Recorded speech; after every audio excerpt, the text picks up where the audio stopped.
Hello, everybody, and welcome to tonight's broadcast of the Aegis Vanguard League. My name is Gordo. I am joined tonight by Nyarko, and we have got a final match in the regular season here tonight between Omega Gaming Wildcard and Oakland Esports to round out what is going to be our regular season for the Aegis Vanguard League and get us all set to go into those play-ins.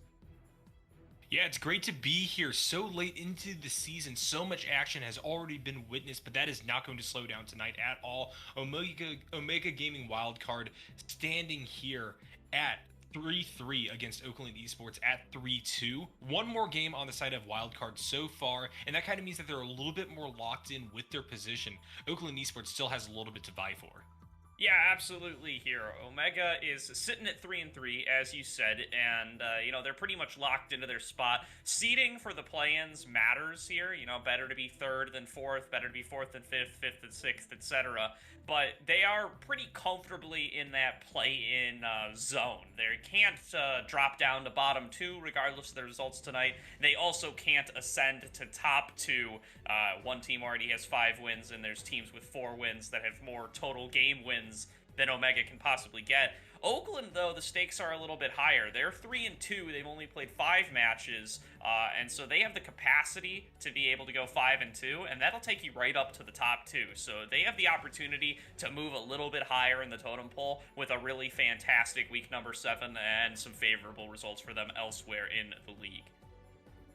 Yeah, throughout the season so far, we've actually been seeing pretty similar outcomes for both Omega Gaming Wildcard and Oakland Esports.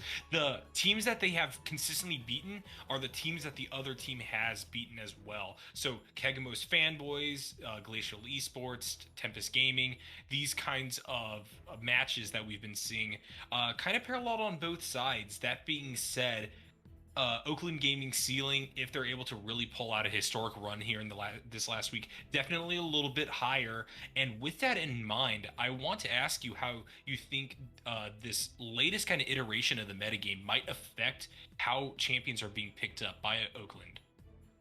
Yeah, it's interesting. The major, this last couple of patches have turned over the AD carry meta a little bit, so that's something that's going to make me interested in looking at both of these bot laners. The Jinx Aphelios meta is, in theory, falling a little bit by the wayside now, and that opens up for these guys' pools to maybe shine a little bit more. YYC has been a big player, that Ezreal, he's played quite a bit of it, also on top of the Zeri and all of those meta picks, and Mr. Nefarious over on the side of Oakland has also been willing to bust out things like the Ziggs, played a little bit of Misfortune, played some Ezreal himself.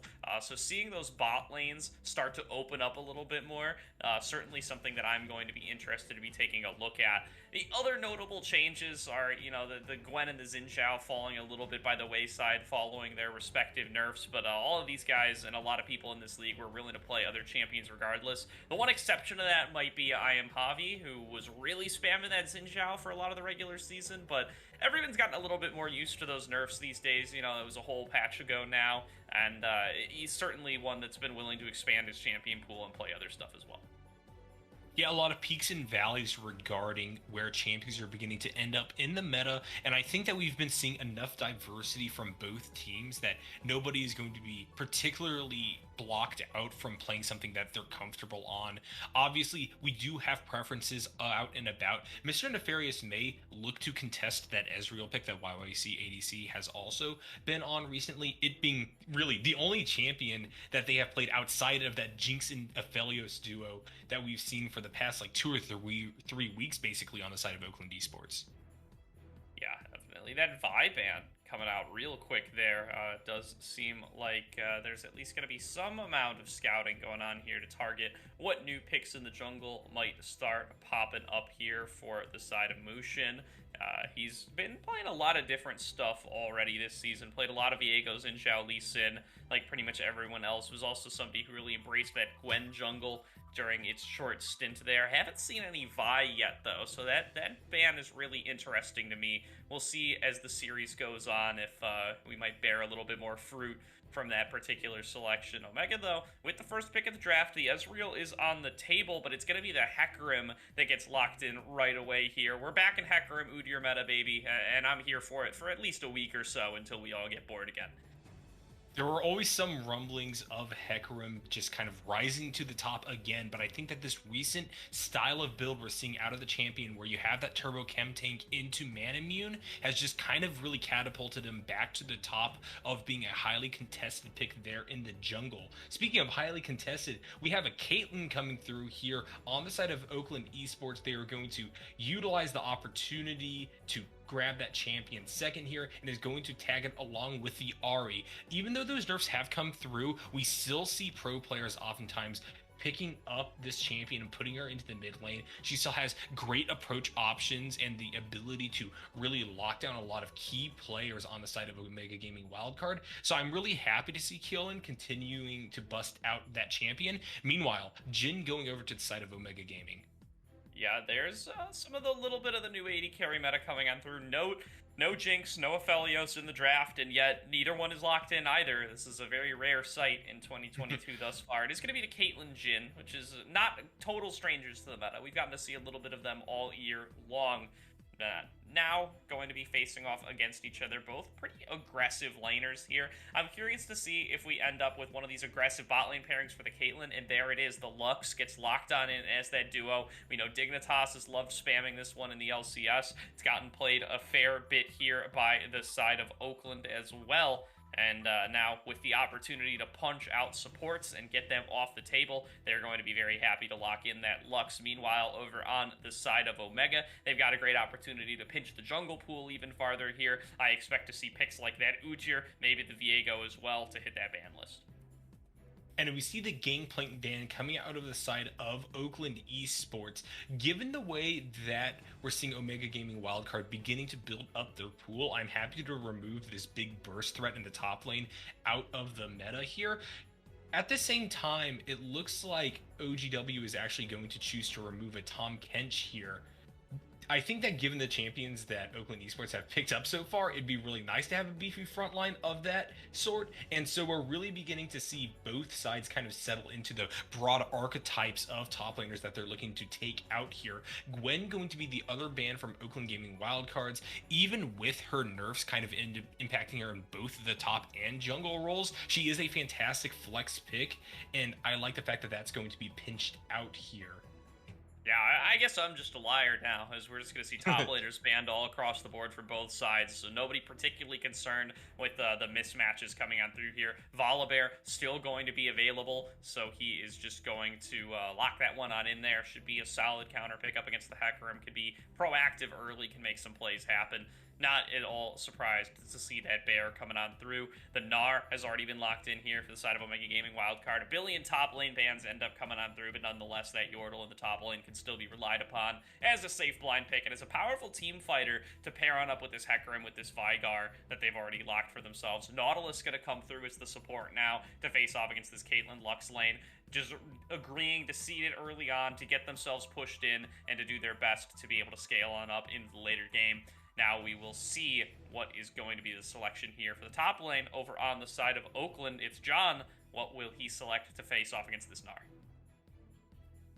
And it looks like it's going to be that Malphite. Even though the Tahm Kench gets removed from the pool, it looks like Oakland Esports are still going to be looking for a relatively tanky engage style top laner here.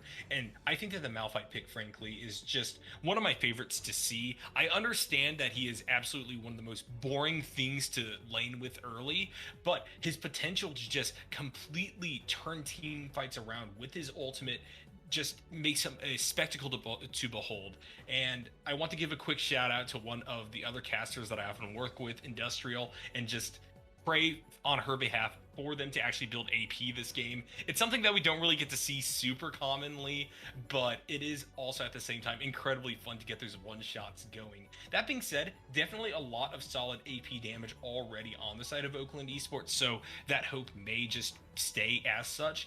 But I'm interested in this Lux pickup. Obviously, there's a lot of synergy here with the Caitlyn, but given the fact that I think Moonstaff Lux has kind of fallen off, especially in the recent meta, now that Seraphine has become more and more viable in that position in building those items, I think that it is the case that going up into this Nautilus, it might be actually a little bit difficult for OU to get the Lux, the gold income that she needs to really kind of scale and pop off with a more AP focused build. Definitely a little bit of a risk there, but gonna be happy just to be getting the gold onto the Caitlyn to really carry the damage portion of that. And Lux really does complement a lot of the rest of this squad as kind of a pick-focused composition as well. Gonna pair up really nicely with that Ahri, both gonna be looking to land their CC skill shots from long range to set up for something like a Volibear stun, to set up for a Caitlyn trap, to now move in forward and be able to, you know, burst somebody on out. There's gonna be a lot of squishy targets on the side of Omega, whether it be a mini Gnar, whether it be this Jhin or this Veigar. They're not the most mobile on the ground. They don't really have really accessible dashes. Hecarim, a pretty big target as well. Dude's real wide, very easy to start hitting with some of those line-based skill shots, and has a little bit of a tougher time dodging some of them just due to the massive size of his model. I remember back in the day when Hecarim was still kind of new-ish, outing myself as a boomer a little bit here, people were playing Hecarim support, and you would just kind of stand over the minions because he ignored unit collision, and you would hope that people would auto you instead of the minions and deny CS that way, just because of how large of a flank the champion has. All of these going to contribute to being able to try to make picks over here on the side of Omega. Hecarim going to end up a little bit tankier later on, but that Jhin and that Veigar, ripe for the picking. Yeah, and speaking of synergy, I think that it ties to the selections that we see on both sides here. Obviously, Gnar and Nautilus will help make up a really fantastic front line, especially when combined with the engaged potential of I Am Javi on that Hecarim. And on the side of Oakland Esports, one of the big components that I want to see really come out in this upcoming game is the potential for them to stop Hecarim engages. We can see the Hecarim get charmed before he's able to utilize Onslaught of Shadows and just kind of get bursted down from there. Similarly, Light Binding from Lux will perform a pretty similar role. And also the combination of Volibear and Malphite there in the top lane is always something that I like to see as well. You have great dive and pick potential coming through from It's John on the Malphite, especially if Volibear is able to ult onto tower, get that shut down. And if enough Qs go through early and Gnar is taken low enough, or maybe doesn't have those rage stacks, we really can see a little bit more aggressive play out of the Malphite than is typically seen. Yeah, absolutely. Gonna be something to keep our eyes on here. And also going to be looking towards that mid lane matchup. Nightingale on this Veigar. He's been a big fan of some of these scaling mage picks throughout the season. The Victor and the Azir have really been his bread and butter throughout a lot of the regular season. And he's had a lot of success on those selections. Excited to see him move more towards the Veigar. This will be his second selection of it so far. And, you know, facing off against something like the Ahri does a good job of shutting down some of that mobility by just throwing down a big cage and creating too big of a gap for her to be able to traverse with the Spirit Rush. And we'll just be looking to farm on up and become such a menace in the later game, hoping to, you know, be able to one-shot this Ahri, one-shot this Caitlyn, one-shot this Lux, and even be able to work their way through the Malphite, who certainly is going to, you know, favor itemizing towards that armor by nature of the champion. So definitely some great options there, and as well as all the ones that you've already brought up, Nyarko. We're going to throw it to a quick break here while we get loaded up onto the Rift for game number 1, but don't go anywhere. We're going to be right back.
Welcome back, everybody, to tonight's broadcast of the Aegis Vanguard League, where we are already in the thick of it. We're 40 seconds in. Everybody's taken on to the Rift, and Nightingale has taken a little bit of a Lux E to start things off. That's going to be 5 gold in Bellows' pockets and a little bit of mana spent on the Lucent Singularity. He's going to recall, and I'm going to say that's a big advantage for the bottom lane, Yarko. Bello and Mr. Nefarious certainly going to be happy with that start.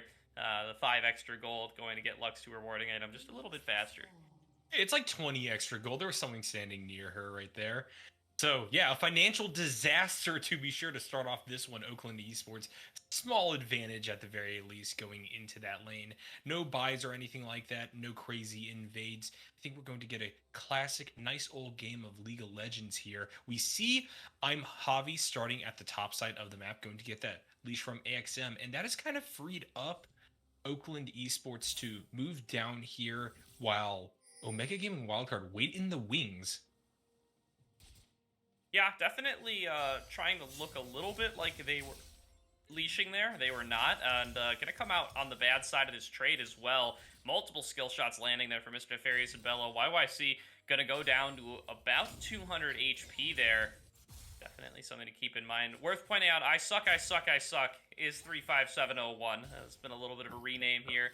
I'm going to be honest, I don't feel like it's too much of an upgrade there, but it's his own choice. He can be called as he pleases. We're going to abbreviate that to I Suck, though, I'm sure, Naruto. We're not giving him all 3 I Sucks every single time.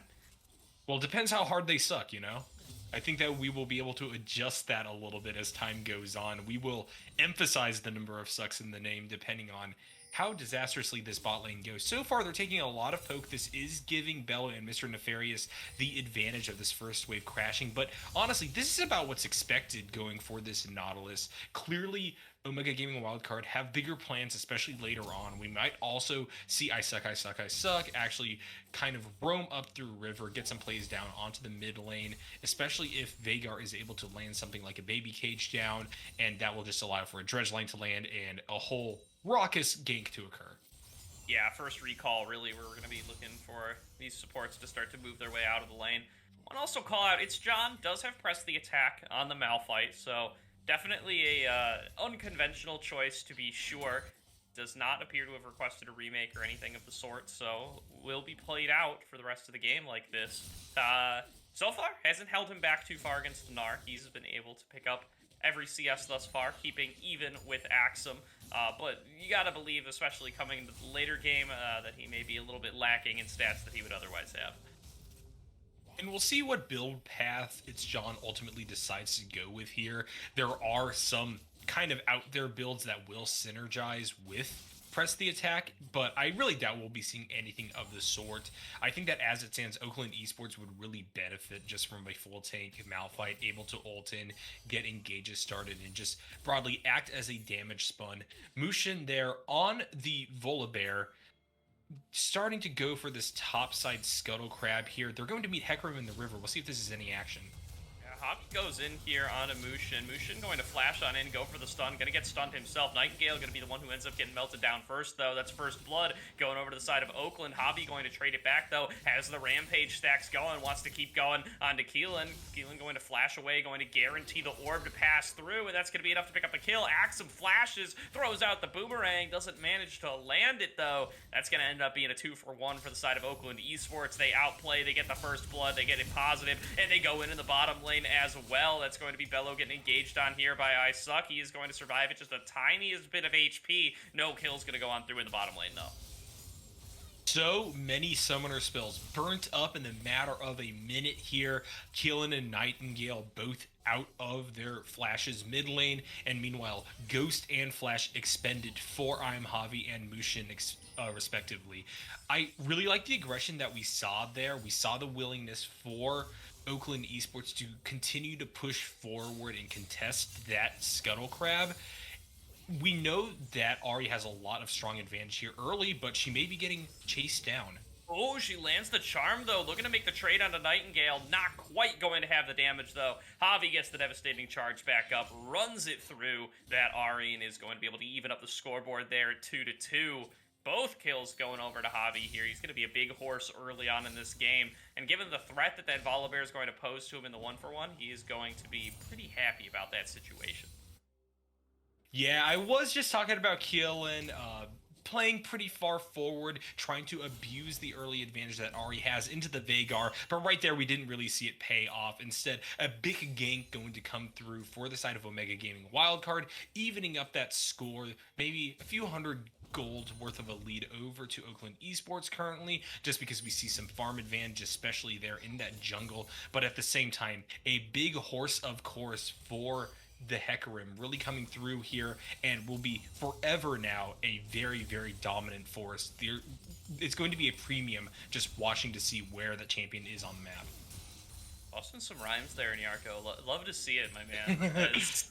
YYC and I Suck have done an alright job with this bottom lane. In fact, they're going to probably end up in CS off of this wave crashing here. You're definitely happy with that as an early game result. Yeah, Plate has gone over to Mr. Nefarious, and they're also going to be able to get the Dragons. So still Oakland Esports cashing out on their aggressively drafted bottom lane. But so far, YYC doing a just fine job of being able to keep up and keep competitive, keeping up in levels, keeping up in farm, and avoiding Mushin from going in for that gank in the bottom lane. He's not level 6 yet, can't disable turrets, so is not quite going to be willing to make this play happen. Javi doesn't have any such worries, though. He's going to be diving right on in here. That's going to be the chain CC coming through onto Bello, gets knocked back into the squad, and attempted escape from Mr. Nefarious, just going to get met with that onslaught of shadows, and that's going to be another kill going over to Javi. 2 more in the bottom lane for Omega Gaming Wildcard, as they're looking to get their bottom lane ahead in what is an unfavorable matchup.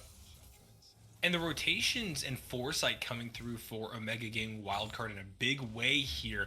We saw Mushin and Keelan there on the bottom side of the map trying to get something done into YYC and I Suck, but in turn, they were spotted out and just kind of forced to leave the area. And as soon as that rotation occurred and we saw Keelan go back to that mid lane, we saw I Am Javi really pull the trigger here, using Onslaught of Shadows to pick up the kill against Mr. Nefarious, and combined with I Suck getting a great dredge lay down onto Bello. That will be 2 dead in the bot side.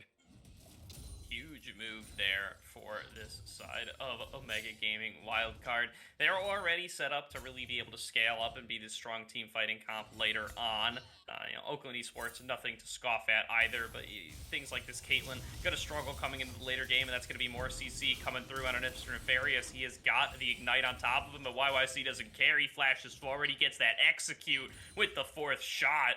Going to move himself up to 2-0 on the scoreboard, going to set even farther behind Mr. Nefarious, and going to take control of this bottom lane. That is a terribly rough situation for the side of Oakland Esports now. The fact that Mr. Nefarious just barely managed to get back to lane and was immediately killed again creates this huge tempo advantage for the side of Omega Gaming Wildcard. Bello is going to utilize that Lux ultimate in order to disrupt YYC and iSuck's attempts at backing, but the Jhin is eventually going to get there. And when he returns to lane, he will be on the receiving end of a nice little wave pushing into him, which will just further allow for him to kind of assert dominance. This also has freed up the ability for iSuck to roam. We see him moving to the top side of the map. Hecarim is doing Rift Herald. Things are really going swimmingly for Mega Gaming Wildcard right now. Yeah, this is definitely how you would have wanted your early game to go. That level, that first play where they ended up losing Nightingale and Javi at the end of all of it, definitely didn't end up going their way, but, they've recovered very nicely, and since then have very much been playing out according to game plan. Yeah, you lose the Dragons on the bottom side, but being able to pick up this Herald, winning in the top lane, even turning around the bottom lane, although YYC going to step up a little farther, going to end up trapping himself, trying to kite his way out of this, but is going to end up going on down to Mr. Nefarious. Yeah, it's a little bit of an unforced error there, stepping right on the trap, going to end up costing him his life. Definitely a bit of a mechanical misstep there on the side of YYC ADC. We just kind of saw them walk in a circle, just waiting for that trap to be able to proc. And once it did, them going forward to try to get more damage onto Mr. Nefarious definitely made sense given the dire situation that they were in. But that doesn't change the ultimate outcome. That is a kill traded back for nothing onto the side of Oakland Esports. Yeah, it's John forced to ultimate up in the top lane as Nightingale comes on up for that roam. Does try to land the stun onto him, doesn't quite get it as a result of that unstoppable force being used, but that is going to be a cooldown not available here for a little while longer. That rank 1 Malphite ulti cooldown can really be difficult to work with And now this Rift Herald getting thrown in the top lane, you know, the result of that is John doesn't have flash, John doesn't have ult, John isn't comfortable sitting under that top lane turret, and that means first turret goes over to the side of Omega, and all of that gold goes on to Axum and Javi. There are a few bright spots for the side of Oakland Esports. Sure, it's John is pushed pretty far behind by this play here. It's going to be much more difficult for him to farm, and Gnar will just basically get free reign to move where they so please. But luckily, Malphite is not a champion that cares a whole lot about picking up a ton of gold here. Icesuck going for it, dropping the ultimate down. Yeah, going to land the dredge line once again. Mr. Nefarious cannot move anywhere, and that's going to require Bello to just kind of stand here, tank shots all day. YYC actually gets traded back out pretty hard there. Going to have to blow the heal to avoid going down to that ace in the hole. The return damage for Mr. Nefarious and Bello is substantial, and you got to be careful where you throw down that curtain call. And to pull back on the sayings of my old master, that being a random platinum support player, one of the best things about playing skill shot reliant champions into a Jhin is the fact that he basically CCs himself during that ultimate. And we saw that Q come down. Oh, big flashes coming through. Icesuck and Bello going to trade there. That dredge line not going to land. But this is all to say that, yeah, one of the big things about playing Lux in this matchup is that if Jhin drops that curtain call, you can find ways in, especially if you are not the target of his shots. A little bit of a charm coming down onto Nightingale here, but we do have Javi in the area to D-push. Oh, Hex Flash forward, this is a big fight. Yeah, Icesuck stepping a little bit far there, doesn't have the Aftershock, you know, this is going to be that Glacial Augment Nautilus, and so he's pretty squishy when he finds himself in the middle of three members. He's going to get melted down pretty fast, and this should be second Dragon going over to Oakland Esports. A little bit given back over in the bottom lane, going to bring gold back to only 1k, still in the favor of Omega Wildcard here, as a couple of missteps in that bottom lane end up giving money back over to Oakland. We saw Mr. Nefarious able to rush that Kraken Slayer, while on the other side, YYC opted to go for those Boots of Swiftness before completing the Gale Force. And in turn, when we saw that exchange come through, we didn't get quite as much damage out of the Jhin as Omega Gaming Wildcard was probably hoping for there. And if we actually saw a completed item come through first, that may have changed the tide of that last big fight we saw on the bot side. Regardless, though, you still have a little bit of advantage to play with on the side of Omega Gaming. This Gnar is definitely going to be a really big threat going forward. He has such a fantastic space in which to now push out waves and just kind of go for plays, either around a Rift Herald or just more broadly going for a split somewhere on the map. Here, as that's going to be another plate going over to YYC right before they fall on down. He's done a good job of really equalizing the bonus gold that usually the Caitlyn Lux lane is entitled to. You know, usually they feel like they can be pretty confident just cashing out on multiple plates here. This time, they've been returned on pretty nicely with YYC and Icesuck getting good opportunities in this bottom lane. They've picked themselves up two of those plates, so only going to be a 2-plate advantage for Mr. Nefarious as they drop on down here and we tick over to 14 minutes. Still having a little bit of priority in this lane as well, a little bit of an XP advantage to YYC. And with that Gale Force completed, you know, he's a strong burst combo. He can slide on in there and get onto Mr. Nefarious. They have to be very respectful of Icesuck's dredge line threat. Yeah, that Imperial Mandate rush from the Lux here is going to help to equalize the kill potential here on the bot side of the map. One Q can lead to a whole world of hurt, but we see a really big grouping of people on both sides. Yeah, great placement there of the baby cage from Nightingale. Even though Mushin doesn't end up stunning himself, he still is forced to tank the full damage there. The Dark Matter doesn't have anywhere left to go, is just pinned in there. Of course, doesn't want to expend the flash. Is going to take a rough trade. It actually ends up doing just fine, though. Sunfire Aegis gives him a lot of those tanky stats, and he is not dissuaded from really doing anything, even though he was going for a recall anyway here. Has a nice CS lead over the side of Javi as well, so feeling pretty comfortable is a Volibear in this jungle matchup. Is going to eventually probably get outscaled and engage potential and power by this Hecarim, but in the meantime is feeling very strong and is very happy with the dragons he's been able to stack up for himself. Now just waiting 2 more minutes for the next one to come on up here and looking for any gank opportunities he has in the meantime.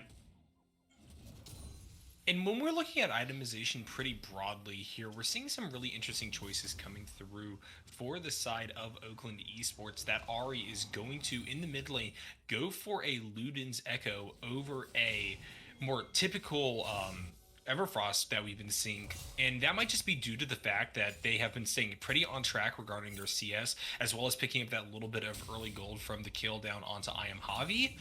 But more generally, I think that this speaks to the idea that they're relying upon champions like Lux and Malphite to actually be the ones to kind of provide the CC for the team. And in turn, we're going to be seeing Kalen going more for a just general burst approach to team fights. Yeah, I think that's a great point, Yarko. Kalen doesn't need to rely on himself to be the primary engage because he's got John jumping over the wall there with that unstoppable force and really going to enable him to pick up Nightingale. You don't need the Everfrost to be able to get that pick off. You've got the CC from your Malphite. You can line up the Charm 100%. That's going to be another kill on the board for Oakland Esports. John and Mushin now strong here with the side of Kalen. They can't push any farther with just Javi and Axum, so going to be the side of Omega Wildcard. Forced out once again. Oakland Esports with control over this bottom river 45 seconds before Dragon spawns. It was honestly really impressive from both sides right there. Obviously, Mushin coming into the area with the rotation, really changing kind of the tide of how that mid lane was looking to go. It's John didn't have that ultimate up, but that Volibear was going to more than well make up for a frontline threat. Teleport's coming through though, bot side. Oh, big stun! Nightingale manages to land that cage right there. He's going to be able to get that kill onto Mr. Nefarious. Ends up trading back over into Bello. That's going to be a 1-for-1 that they're pretty happy with thus far. And there goes another dredge line landing here on Mushin. Does the Jhin have the damage along with Hecarim here? Exhaust on a Javi going to reduce his output there. Here comes the Malphite. Still no unstoppable force available. Javi trying to fend him off, but going to end up bound for himself. Turns back on in there with the Onslaught of Shadows, trying to get himself out of dodge, but he's taking so much damage from Mushin's AoE, from the burn of the Sunfire. Aegis, I suck, gonna go on down to John. John finally gets the unstoppable force back and is diving forward on the YYC, and he's got Kalen coming through on the backside. 3 kills to the side of Oakland Esports on top of the one they got earlier. They take full control over the map, and they're going to get themselves the 3rd dragon.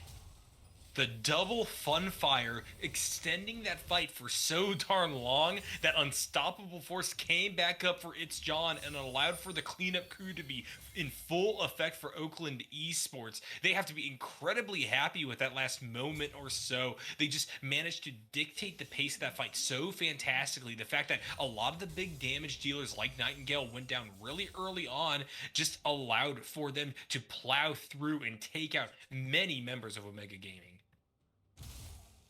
Yeah, absolutely there. Huge play by the side of Oakland Esports there. Just biting off a little bit more they can chew there in the bottom lane is Omega Gaming Wildcard. They get caught with their fork in the bean bowl. They can't get themselves any farther forward.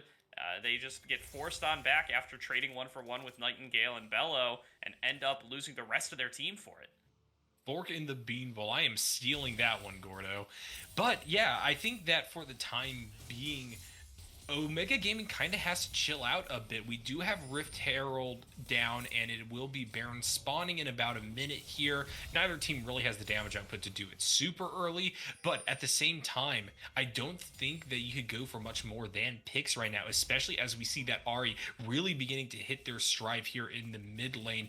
3, 1, and 2 has that pickup of a needlessly large rod. Can either be a Shadow Flame or maybe Rabadon second here. Ultimate coming through for I Suck. Getting a knockup down on to Mr. Nefarious, but unfortunately no real follow-up. Yeah, no, that's going to make it really tough for him to be able to escape from this situation, but does manage to turn it into a 1-for-1 trade. Kalen ends up going on down, takes a few too many turret shots, takes a Gale Force to back it up, and ends up losing his life. That's going to be a 1-for-1 that I Suck is very happy with, and now more turret shots coming on through. Mushin gets stuck under the turret with that Everfrost off of the event horizon, gets chunked down very low from the curtain call, is going to be able to slide on out of there just barely, but that's a fight win for the side of Omega Wildcard. Axum is in the bottom lane, has thrown on down this Rift Herald, is going to start pressuring this mid-inner turret, and there's no answer from Oakland at this time. They have to reset their Volibear, they have to wait for their Ahri to respawn. And we see Bello and Mr. Nefarious getting constantly harassed there in the mid lane, which means that it's John all by themselves right here, pushing back against Axum. Yeah, tons of damage coming on through here from Axum. Does a good job of still getting that chunk damage there up against John. John itemizing for the armor primarily, but those hyper procs still sneaking in a little bit of extra magic damage, a little bit extra percentage HP to keep him on his toes and to keep him accountable for as long as he ends up staying in lane up against this Gnar. Now, instead, it is going to be the side of Oakland Esports focusing their efforts towards the top lane for the time being. They know that they should be stronger in the 5v5 and would like to get themselves some vision control over this top side, would like to potentially, threaten that Baron, get the side of Omega Gaming Wildcard to face check into them. Face checks would be really, really nice here for Oakland Esports. Getting a few more free kills could really just snowball this game out of control. We're about 2 minutes before the next dragon spawns. They are currently standing on Soul Point, and if anyone on the side of Omega Gaming Wildcard falls right here, that is going to be a Cloud Soul going over to Oakland, and what that means is champions like the Ahri just become ever more powerful threats. Definitely here. Still going to be 90 seconds until we reach that point. Teleport from Nightingale to regroup in that mid lane. Everybody back alive. Everybody back on the board. Lots of flashes available pretty much for everybody except for the side of Oakland Esports. Omega Gaming Wildcard definitely with the Summoner spell advantage coming into this next engagement. John getting chased on out here once again by the side of Axum, and now they're going to brawl a little bit in the top river. That was Primordial Burst used on Emushin there. Just going to be trying to force him on back, and Axum actually ending up on the negative side of this trade, and there's Unstoppable Force. That's a solo kill for John. He gets the bonus damage from the press the attack and just takes out the little Gnar. The rune choice actually really working out given the game plan that Omega Gaming Wildcard is kind of presenting here. You really don't have that much kill pressure onto a Sunfire Warden's Mail Malphite here if you're the Gnar, even in rage form, but at the same time you're still able to push in these waves. But because these exchanges are just so darn long, John is able to get a lot of poke damage down in turn, and he's able to turn some of these fights. That being said, big brawl going down right now. No, the charge not quite going the way Javi wants it, and so he's going to end up even farther into the enemy team. Loses his life to Mr. Nefarious for it. They can't finish up the pick onto John. They're channeling teleport anyway, though. Axum arrives onto the backside, finds Mushin, but finds two other members of Oakland as well. Is going to be able to hop on out of the way. He actually gets a lot of damage there into that bear. Mushin going to be forced farther back here. Root comes on through into Kalon. He's going to be forced to flash away. Axum close to going mega, throwing out boomerangs, is going to get himself in the red and get ready to transform. Nightingale flashes in, Primordial Burst, picks up the solo kill there, and now the big engage coming on through from that Mega Gnar. They're going to get the stun into the wall on Mr. Nefarious, so that's both carries down for the side of Oakland Esports. The front to back is well established, but John dives into the back line, gets both carries for himself, puts the team on his back. That's going to be an ace for the side of Oakland Esports. Press the attack, Malphite's the new meta. We didn't see an AP Malphite this game, unfortunately, for Industrial, but at the same time, this is about exactly what you want to hope for in terms of the presence that this champion brings to the table. That is not a true one-shot, but for the way that the fights are going, it might as well be a full damage Malphite coming in, causing so much discord, finding the backline, and jumping right in on it. Yeah, definitely. John is massive now at this point. He is going to finish off onto another item spike here. And the tankiness of the Oakland Esports squad really making a whole world of a difference here. Even after the back of a unfortunate fight scenario there, they lose Kalon, they lose Mr. Nefarious, but they can still turn around and keep taking the fight up against some of the squishier members of Omega Gaming Wildcard. They have these double Sunfire builds. They have additional damage to back them up from the bases that Volibear and Malphite bring to the table. And it ends up just being enough to turn around the fight, as ISuck might be getting caught here once again. It's John going to have access to the Unstoppable Force in just about a second here. Grudge line out of the way, Spider-Man's his way out of there. And we see that Shadow Flame come through as second item for Kalon there on the Ahri here. I really like this choice. I think that because they have so much ability going on Squishy, speaking of which, ace in the hole, final spark, Unstoppable Force, just one-shots YYC there. He has nothing he can possibly do once John gets that flank angle. And this could be barren for the side of Oakland Esports. I mean, YYC is so much of their gold, is so much of their threat. They really would be willing to take this 4v5 any day of the week, no matter how poorly they play it. It should be very, very difficult for them to lose. They're just going to claim the Baron for free. As there's a teleport being channeled by Nightingale here, let's see if it gets punished. Just avoiding the Lucid Singularity, but going to actually dodge out on everything there. Axum on the split push. But nonetheless, this is Baron for Oakland Esports. They get a huge influx of gold off of that. Suddenly, a lot of the split pushes we've been seeing coming out of the NAR become a little bit less valuable, as these empowered recalls will just allow for really quick, snappy rotations from Oakland Esports back to their position here. With Soul also on the table now, the big question is going to be whether or not one of these plays in the next 5 minutes or so at either the next Baron or the Elder Dragon will be Omega Gaming Wildcard's ticket back into this one. There's obviously the small chance that we'll see Oakland Esports throw away their lead by getting a little bit too aggressive and crazy with their push with this current Baron buff, but if that is the case, that it does not happen, you really just have to look at mistakes around objectives, get a good dredge line in, get a good onslaught of shadows in order to put yourselves back on the board if you're Omega Gaming. Yeah, and that...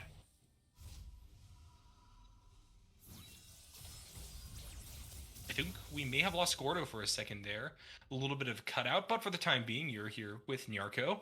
We are looking at a pretty big push down the mid lane right now for the side of Oakland Esports. They were going to lay siege to this first tower, and I am Javi maybe looking for an engage here. We do have a big grouping from Omega Gaming Wildcards, but I think that he saw the turret go a little bit too low and decided to make the best of the situation. Turns around, Axum currently in Big Gnar form, and is going to try to fight against It's John here. Dredgeline coming through, but this Malphite just so darn tanky. He's able to just he just kind of bravely stands ahead of the whole minion wave. At this point, he's more willing to take turret shots than these melee creeps. Yeah, I mean, absolutely here, and, you know, doesn't really worry about it. That's a good dredge line into the back line onto Mr. Nefarious. They might be able to burst out the Caitlyn here, gets him to about half HP. Onslaught of Shadows of the back line, trying to finish somebody off, but just doesn't work on out. Javi going to end up losing his life as well. Now chasing on backwards, Nightingale gets the one shot onto Bello, but it's the rest of the fight is just all going sideways. John taking so much damage, finally going to end up going down to YYC, but they've done so much time, so much effort, so many cooldowns, so much damage into that Malphite. It's a 3 for 3 so far. I suck going very, very low here, but the double turret's going to end up dealing enough damage at the end of the day. Kalon also taking some turret damage here, and Omega Gaming Wildcard, their turrets are pulling so much weight in this fight. It could be the end of the game, but so far the turrets are finally going to keep mounting the defense. They just can't stop the turrets from taking them on out. That's an ace for the side of Omega Gaming Wildcard. A turret-earned ace. And they didn't even get the inhibitor, Gordo. They saw the fight, and they tunneled really hard on it. Oakland Esports doing a lot of damage, having some big advantages on their side, but ultimately, that just being a 4 for 5 is not really what they were looking for there. They just kind of allowed for Nightingale to stand on the periphery of things, get the picks off where they could. Bello was a bit out of position. That was the first one down. And then as we see Axum kind of run across to the far side of the base there, that just allowed for this rotation down, and eventually Nightingale just got all the damage that he needed to turn that fight, alongside, of course, those turrets you were talking about. Oh, John is back. John's got a Tiamat.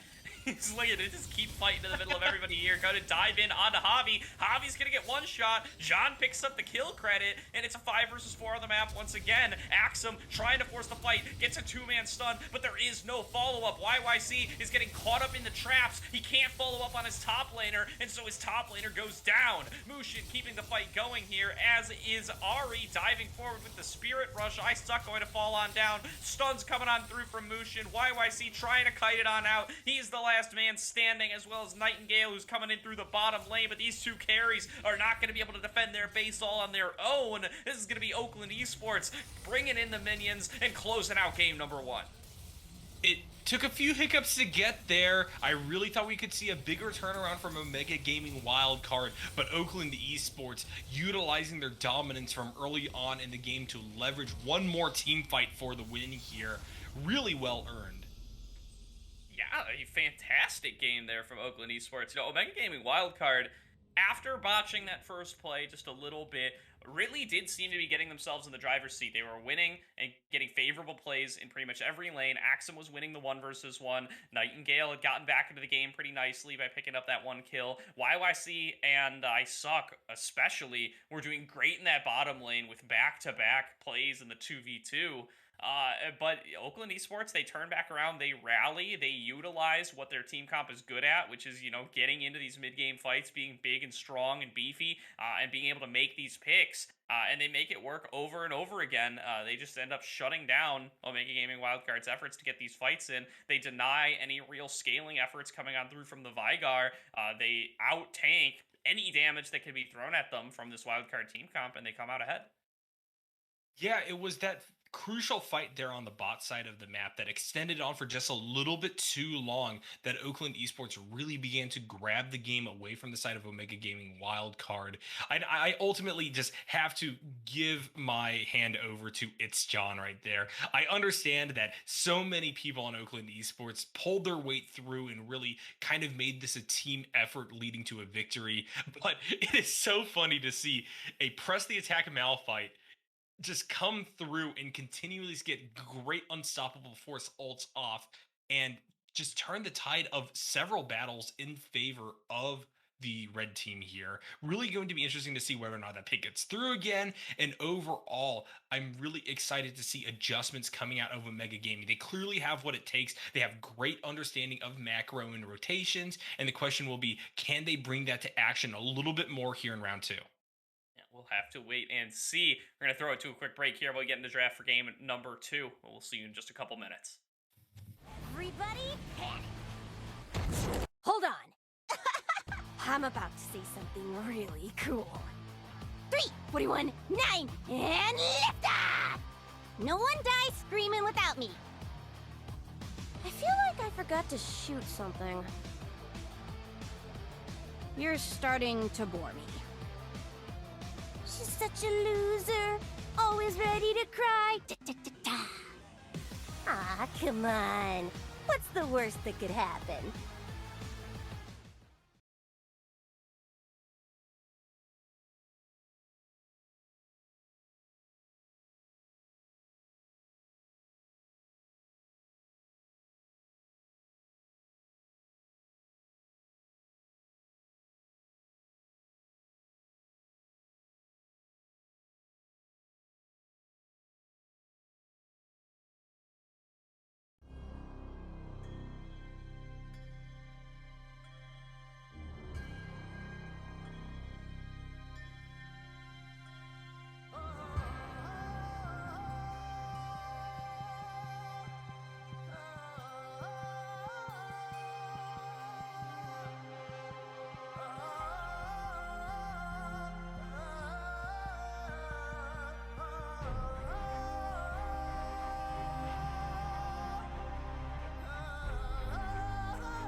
Welcome back, everybody, to tonight's broadcast of the Aegis Vanguard League, where Oakland Esports just took a solid game number 1 over Omega Gaming Wildcard.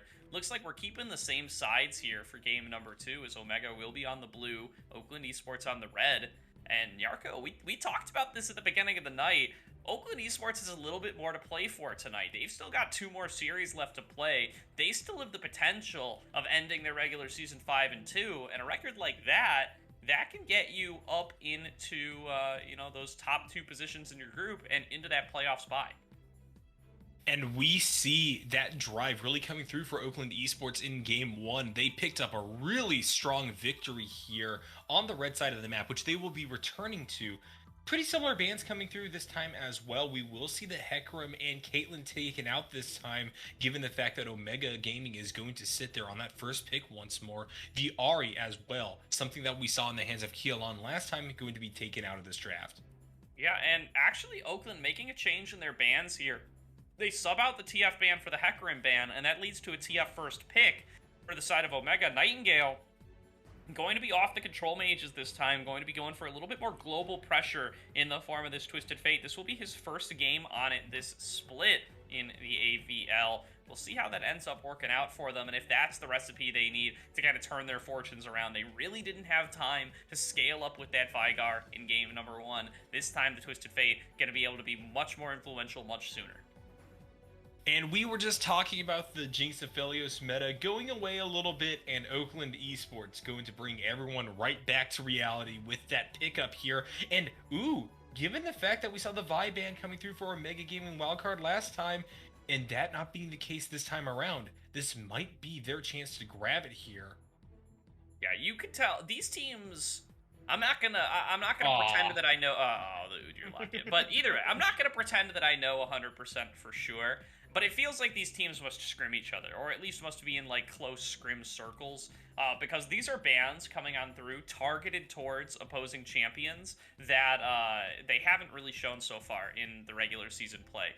The Vi for Mushin obviously doesn't get locked on in there, but that was getting banned out by Omega in game number 1 and appears to be on the list. And this Twisted Fate now from Nightingale getting banned out from the side of Oakland, despite him never having brought it out before today either.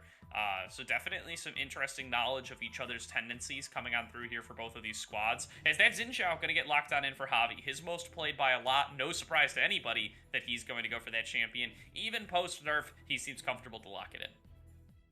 Zinny Z, definitely a big pickup here for the side of Omega Gaming Wildcard. It will give them a pretty solid set of early game champions here. Once Twisted Fate gets to level 6, gets a back off, we can see some really fantastic ults coming through. And given the fact that Xin Zhao is always more than ready just to go in on a fight in one of these lanes, things can really quickly go in favor of Omega Gaming Wildcards if Oakland Esports misplays their hand. Rise, however, coming through here, we see the Kaisa probably going to the bot lane on the side of Omega Gaming Wildcard.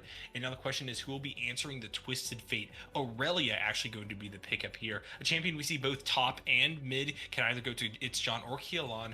But honestly, I think I prefer her in at least the current state of the meta in that mid lane, especially against a champion like the Twisted Fate. Yeah, definitely seems like it could be a good option there, as he's going to be, not the strongest in those first few levels where Aurelia is going to be in her weakest. And if the draft had been a little bit different, Yarko, this would be our time as casters to talk all about that mid lane Kaisa build that Faker's been busting on out over in the LCK.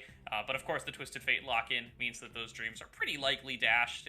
80 carry Twisted Fate hasn't been anything for quite a few years, and I don't think this is going to be the time that it comes back out. It does appear to be a bottom lane Kaisa. An interesting selection into the Jinx, has been getting a lot more popular following her recent buffs. Into Jinx, though, is an interesting choice. I've seen her as a counterpick to Zeri, seen her as a mid laner, haven't seen her as too much of a Jinx counter, but we'll see how that works out for Omega here in this game number 2. It could be the case that YYC ADC is just not really comfortable on going to the Aphelios this time around. The only victory that we've actually seen them kind of achieve with the utilization of the Aphelios into a Jinx was against Bethany Esports all the way back in week 1 here. So maybe this is kind of a compromise of comfort plus some amount of deference to the meta coming through for the side of Omega Gaming Wildcard. Tom Kench going to get locked in by Oakland Esports. A lot of faces returning to actually be played here while they were banned out last game. Great engage potential can be utilized either as a support or a top laner here. There's still definitely that flex potential there for that champion. And as I was talking about this continuing theme of banned champions coming back, Gwen locked in by Omega Gaming. Yeah, Gwen making a reappearance here in this game number 2, going to not be dissuaded from locking that one in on the side of Omega is Axum, following some nerfs that it suffered recently here. Really like that Tom Kench flex for the side of Oakland Esports here. They're no strangers to flexing between top and support. They've been doing the same this season with the Karma a couple of times.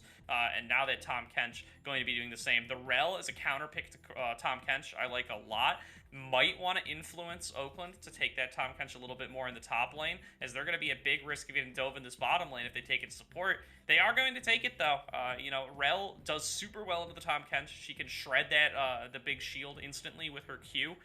Really removes a lot of his anti-dive potential in the early game that he usually brings to the table.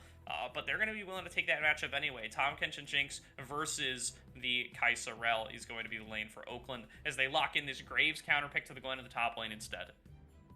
Yeah, really good picks coming out from the side of Omega Gaming Wildcards here in the second selection. I really do love Rel, one of my all-time favorite champions. The fact that we're going to see them in a position where they can really shine by breaking shields like from those coming from Tom Kench is just a real delight to see, given the fact that absolutely nobody plays her in solo queue. Gwen is someone that I'm still interested to see get picked up by Omega Gaming. Clearly, a lot of people love playing her. She has really solid strength, especially if she's able to kind of sit in that top lane and farm up.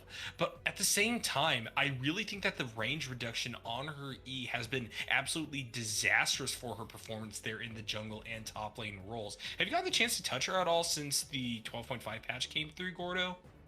I've not, but I've noticed the win rate kind of dropping there. I've gotten to see my Gwen stonks following those range reduction nerfs, and I've seen a lot of League of Legends patches in my time, Nyarko, as we've established this stream already. And when champions start losing range, they usually start losing win rate at a pretty equal or greater level. And that's certainly been the case for Gwen here. Not being able to hit from as far away as you once were really reduces a lot of your power in a lot of these trade windows. And especially facing off against a ranged target like this Graves, not quite having as much room to play with to back on away after you go on in for your engages, really going to make this Gwen feel that nerf all the more.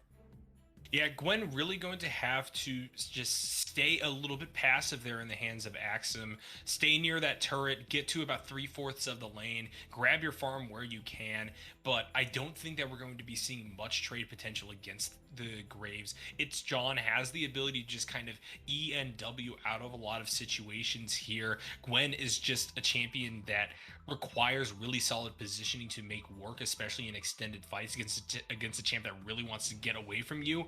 And I think that with those reduced E procs, you're just going to be seeing her get kited out a little bit more. We aren't seeing anything too crazy coming through here on either side. There was a little bit of a flex between Graves and Udyr, depending on which one wanted to jungle here, but it will be Mushin on the Udyr there in the jungle on the side of Oakland Esports. And overall, I think we're looking at both sides locking in a good combination of comfort picks and just fantastic meta champions, and either one really has the chance to take this.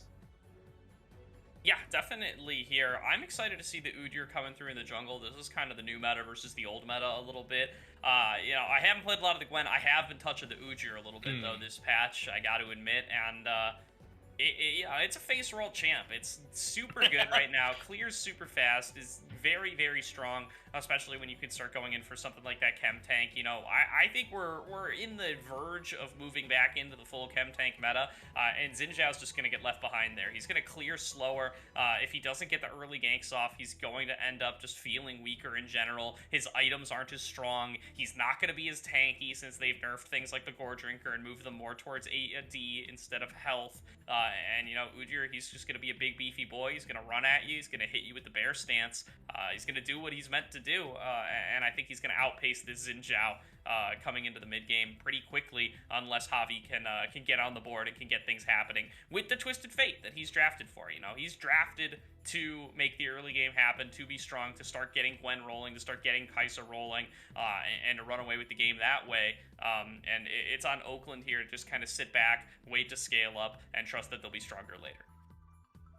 And if you are I am Javi, or rather should I just say, if you are Javi, what exactly are you going to look for in terms of early game ganks? I think that a lot of these lanes are going to be relatively safe, or at least have the ability to get away from the style of engage that Xin Zhao often goes for. Aurelia, great dashes, great ability to reposition. Similarly, Graves is just kind of able to drop a smoke grenade upon anyone approaching and get away, unless he's super pushed up. And bot side, it's really going to be a skill test for iSuck if they're able to kind of interrupt Tahm Kench trying to back out of a fight with their Abyssal Dive, things of that nature. So going to really be interesting to see how Omega Gaming Wildcard will be able to play out this early game, and it becomes a question of, can they get enough dominance to allow for their Gwen to become the monster that she really can at the building of Riftmaker and Nashor's Tooth.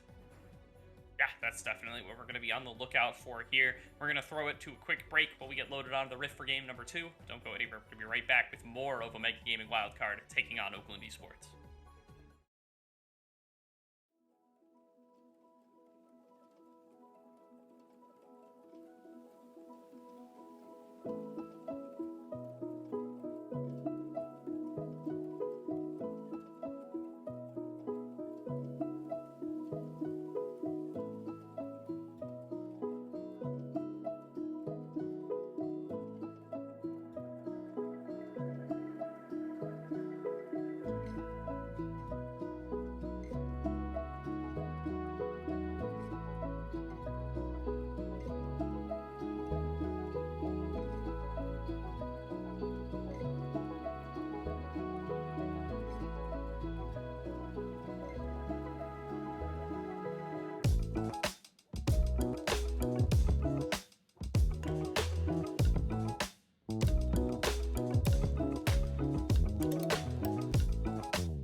Welcome back, everybody, to tonight's broadcast of the Aegis Vanguard League, as we are getting back onto the Rift here. Check out Omega Gaming Wildcard taking on Oakland Esports for the second time tonight. Oakland Esports had a fantastic game number 1. Omega Gaming Wildcard were able to get a little bit of an advantage early on, but did not manage to carry it through. This time, once again, you gotta believe they're gonna be hoping for something similar. They've got a good aggressive matchup in the bottom lane. They've got the Twisted Fate. They've got the Xin Zhao. They definitely want to be active on this map in the early game. We'll see if they find their opportunities to get their advantages. Yeah, there's a lot of ways for Omega Gaming Wildcard to win this one, but I think there's an equal number of ways for them to lose this. There's a lot of skill requirements just being placed upon a lot of members of Omega Gaming Wildcard here. Nightingale has to get good teleports off. They really have to utilize their ultimate to the fullest extent possible. I Am Javi really has to play this early game super high tempo here, and Isaac has to ensure that Bello is locked down, that they're able to break through their shields when necessary and prevent them from really tearing apart Omega Gaming's backline. Looks like we're getting opposite side start for the junglers on both teams. Mushin starting on this blue buff here, getting a pretty solid leash down from Bello and Mr. Nefarious. Meanwhile, I Am Javi on the Zinni Z starting topside. Yeah, Keelan going aggressive here in the early game. Going to end up taking a third shot, though. Loses a huge chunk of HP, and Nightingale is gonna flash forward to go for the Ignite, and this might be a solo kill on the Twisted Fate versus Irelia here. Before 2 minutes into the game, Nightingale gets himself on the board. Kaylan punished heavily for an early mistake. Basically the worst case scenario opening up this game for Oakland Esports. They need this Aurelia to get ahead early. They really have to try to seek an advantage out here before Nightingale begins to affect other lanes, and maybe they're going to trade something back here. Okay, and going back on in here, has fully stacked up the Conqueror. Doesn't have the flash, though, to keep on top of Nightingale. Going to instead force him back. He doesn't have the TP, so he's not going to really be able to rejoin just quite as quickly as Kaelan did. And this could give Kaelan the opportunity to set up the wave just how he wants it and maybe get a little bit more into this game. It's going to be an early item spike for Nightingale off the back of this Dark Seal. But if Kaelan can work on through it, then keep their CS up, they shouldn't fall too far behind the pace of the game. The Dark Seal pickup is, I think, one of the better scenarios for Oakland Esports because it kind of dampens that first blood gold spike from the side of Omega. Obviously, if Twisted Fate gets any more kills, things will really begin to spiral out of control. But I think for the time being, the fact that you're really only getting 5 AP, plus the potential for future development, is good in a lane that you really want to try to keep control of.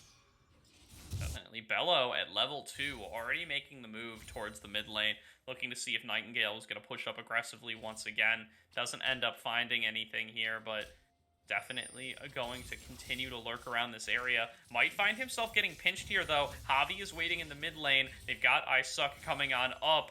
They don't quite know for sure that the Tahm Kench is there. They aren't going to end up finding him. Is going to be Mushin trying to make something happen top lane, but Axum keeping a safe distance, going to be just fine. And that's the positioning that you want to see Gwen's take into unfavorable matchups early. You want to stay away from your own tower so that you aren't getting your waves completely wiped out and things won't bounce back. But also at the same time, you're able to just kind of free farm with relative ease. It's very difficult for champions like Udyr to get a solid gank off if you're standing that close. So overall, I think that we are seeing Omega really beginning to enact the game plan pretty solidly here. We'll see exactly who's going to be picking up the next few kills that will inevitably occur. It is a game of League of Legends after all, but for the time being, things seem to have settled down at least a little bit. We're about half a minute from the next dragon. And look at the CS in the mid lane now, too. Kaelan has really taken advantage of having control over the wave in this bottom lane, but there's going to be a gank coming through the bottom lane. It's a 3v3 as they start off onto Isaac. He's pretty tanky here, though, in the dismounted form. Bello, not nearly as tanky, going to end up going on down here. No excitement for Mr. Nefarious yet. That is going to be Mushin falling on down as well, and now Mr. Nefarious getting chased down the rest of the way by YYC, going to expend that heal to try to get a little bit more distance out of there. Kaelan goes aggressive in the mid lane, is punished once again, has the Ignite thrown out on top of him, and is going to have to back away. Great plays from Omega Gaming Wildcard. They are picking up the kills where they need to. I am Javi, using that early game advantage from the Xin Zhao to the fullest potential. I loved Isuck's huge crash down to start that fight off. The Ignite going down onto the right person, taking Bello out of the fight. Things going pretty darn swimmingly for them. Yeah, great start here for the side of Omega Gaming Wildcard. They get the solo kill in the mid lane. Now they have an advantage in bottom as well. Bello just ends up getting engaged on a little bit too hard early on. Can't get out of there with the Abyssal Dive in time. Doesn't expend the flash. Ends up losing his life. And without being able to get one single kill to get Mr. Nefarious started on the excited train, it's just an easy win for Omega Gaming Wildcard.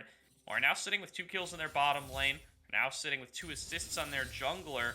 And they're now just looking to continue to make stuff happen in this early game as Mr. Nefarious going to be forced to flash there. They're keeping this pressure on. Yeah, and not a whole lot of damage traded back onto Isuck. That W passive coming up where you get a shield once you utilize Crash Down means that, especially in a lane where Bello hasn't fully come back yet, that you're able to just really play up, play aggressively, take a bit of damage on the chin, and just keep on ticking. Definitely is looking that way and has been that way so far here. Going to be the Dragon started on up here for Javi. He is going to be able to claim that one here for the side of Omega Gaming Wildcard. This is your prize for winning the bottom lane as hard as you are.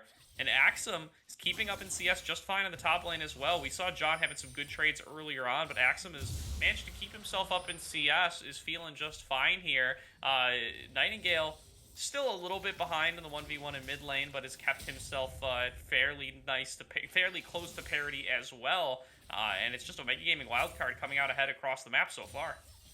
Mr. Nefarious already going to that Noon Quiver, but in order to do so, they didn't have to get a starting item to begin with, right? They went for that early longsword, which shows the gold gap really beginning to widen there as we see YYC ADC being able to pick up the same item while still keeping that Dorn's Blade in tow. Topside, a little bit of damage traded back between It's John and Axum. Axum getting a nice Q down and dropping that needlework. Yeah, John likely going to end up going on down here as Nightingale ports up to the top lane, ends up not even getting the assist there. Unfortunately, Destiny doesn't give you the assist if you don't actually end up accomplishing anything with your reveal. And therefore, you know, it's going to be a waste of a Twisted Fate ult, but going to be a kill going on over to the side of Axum nonetheless, and putting Omega Gaming Wildcard up to 4-0. And even given the fact that we are seeing maybe not the best teleport coming through for Nightingale here, unfortunately, as you said, not really any psychological damage translating into an assist for the Twisted Fate.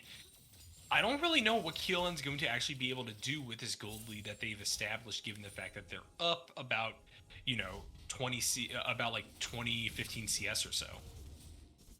Yeah, so far, not really going to be anything. Going to be looking for maybe some of those skirmishes coming into the mid-game, but going to be hard to find those skirmishes when your bottom lane's losing this hard. They need to try to find a way to bail out Mr. Nefarious and Bello. Bello is level 4 here, down 2 levels versus Isuck, far away from having access to the Devour, and, it makes this laning really, really difficult here.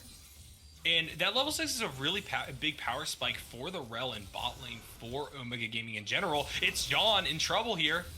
Yeah, it's going to be Axum, though, taking a whole bunch of damage here from Mushin, who is going to be able to finish it off finally. Gets the side of Oakland Esports onto the board, and now is going to maybe move forward onto Javi as well. Feels very strong here on the Udyr. And now Keelan coming through here as well is going to find Isuck, but just going to walk on out of there. No Blade Surge coming on forward, no ultimate being blown, but it is going to be a contest for the Herald. Bello is here. Has to be careful not to get engaged on, but is going to swing the numbers advantage to the side of Oakland Esports, going on in for the Abyssal Dive. Not going to land it. Doesn't land the Tongue Lash either. Just ends up taking a stun, but it is going to be the pickup. That's going to be the rocket from Jinx, but that's a big engage coming on through here from the side of Oakland, locking down onto Mushin. So first and foremost, who is going to end up falling on down there. Isuck picks up the kill. The Rift Herald goes on over to Mushin. Yes, Rel, my queen. I love those engages coming through. Yes, that is Rift Herald over to the side of Oakland Esports, but even with the numbers advantage only at the very end being turned in favor of Omega Gaming, they weren't able to get a revenge kill in turn. They couldn't fully push the advantage there, and it'll be interesting to see if they'll be able to even find a lane where this Rift Herald will be able to be maximally efficient. We do see an engage in the mid lane though. That's a double stun coming on through from Keelan there. Can't quite make anything happen off the back of it, but did look pretty nonetheless. This is almost a 2.5k, almost 3k gold lead going on over to the side of Omega Gaming Wildcard, and the bottom lane is where it's felt the most. YYC diving on forward, trying to pick up the solo kill, is going to be able to do it with the help of his flash. That's going to set Mr. Nefarious even farther behind now as the wave crashes into the bottom lane and Jinx just loses out on all that gold on top of her life. Yeah, great call from Omega Gaming. YYC ADC, a far greater ADC than I am, that's for sure. I'm surprised that that flash took them outside of tower range right there. That looked really dicey and looked maybe like we were going to see a trade back of a kill for Mr. Nefarious, but no cigar coming through. Speaking of no cigar, got this Graves in the top lane. I appreciate the cigar humor wherever we could get it. No cigar in the Sentinel Graves either. He's a little bit more wholesome than your traditional Graves. And it's taking a lot of damage from Gwen while he tries to get up onto this trade here. This is actually a level lead for the side of Axum in what was really John's counter pick lane here. He knew straight up that he was going to be laning up against this Gwen. He opted for the Graves, and thus far has not been able to work it out too much, although Mushin is going to try to change the fates a little bit here. Doesn't have access to the Ghost. John flashes in, though, picks up the solo kill. And you know, in top lane, you can visit top lane, but the top laners are just killing each other one-on-one. You're kind of just there to spectate. Yeah, it's a little bit disappointing. Such big build-up. You're hyping yourself up for a fight, and it's over before you get there. Isak going to crash down over this wall and get followed by Tom Kench with that Abyssal Dive. Yeah, the Dragon going to end up going on down, going to reveal that Javi is in the area, and that's going to be enough to make Bello back on away. He had Keelan coming on the side, but ends up not going any farther forward.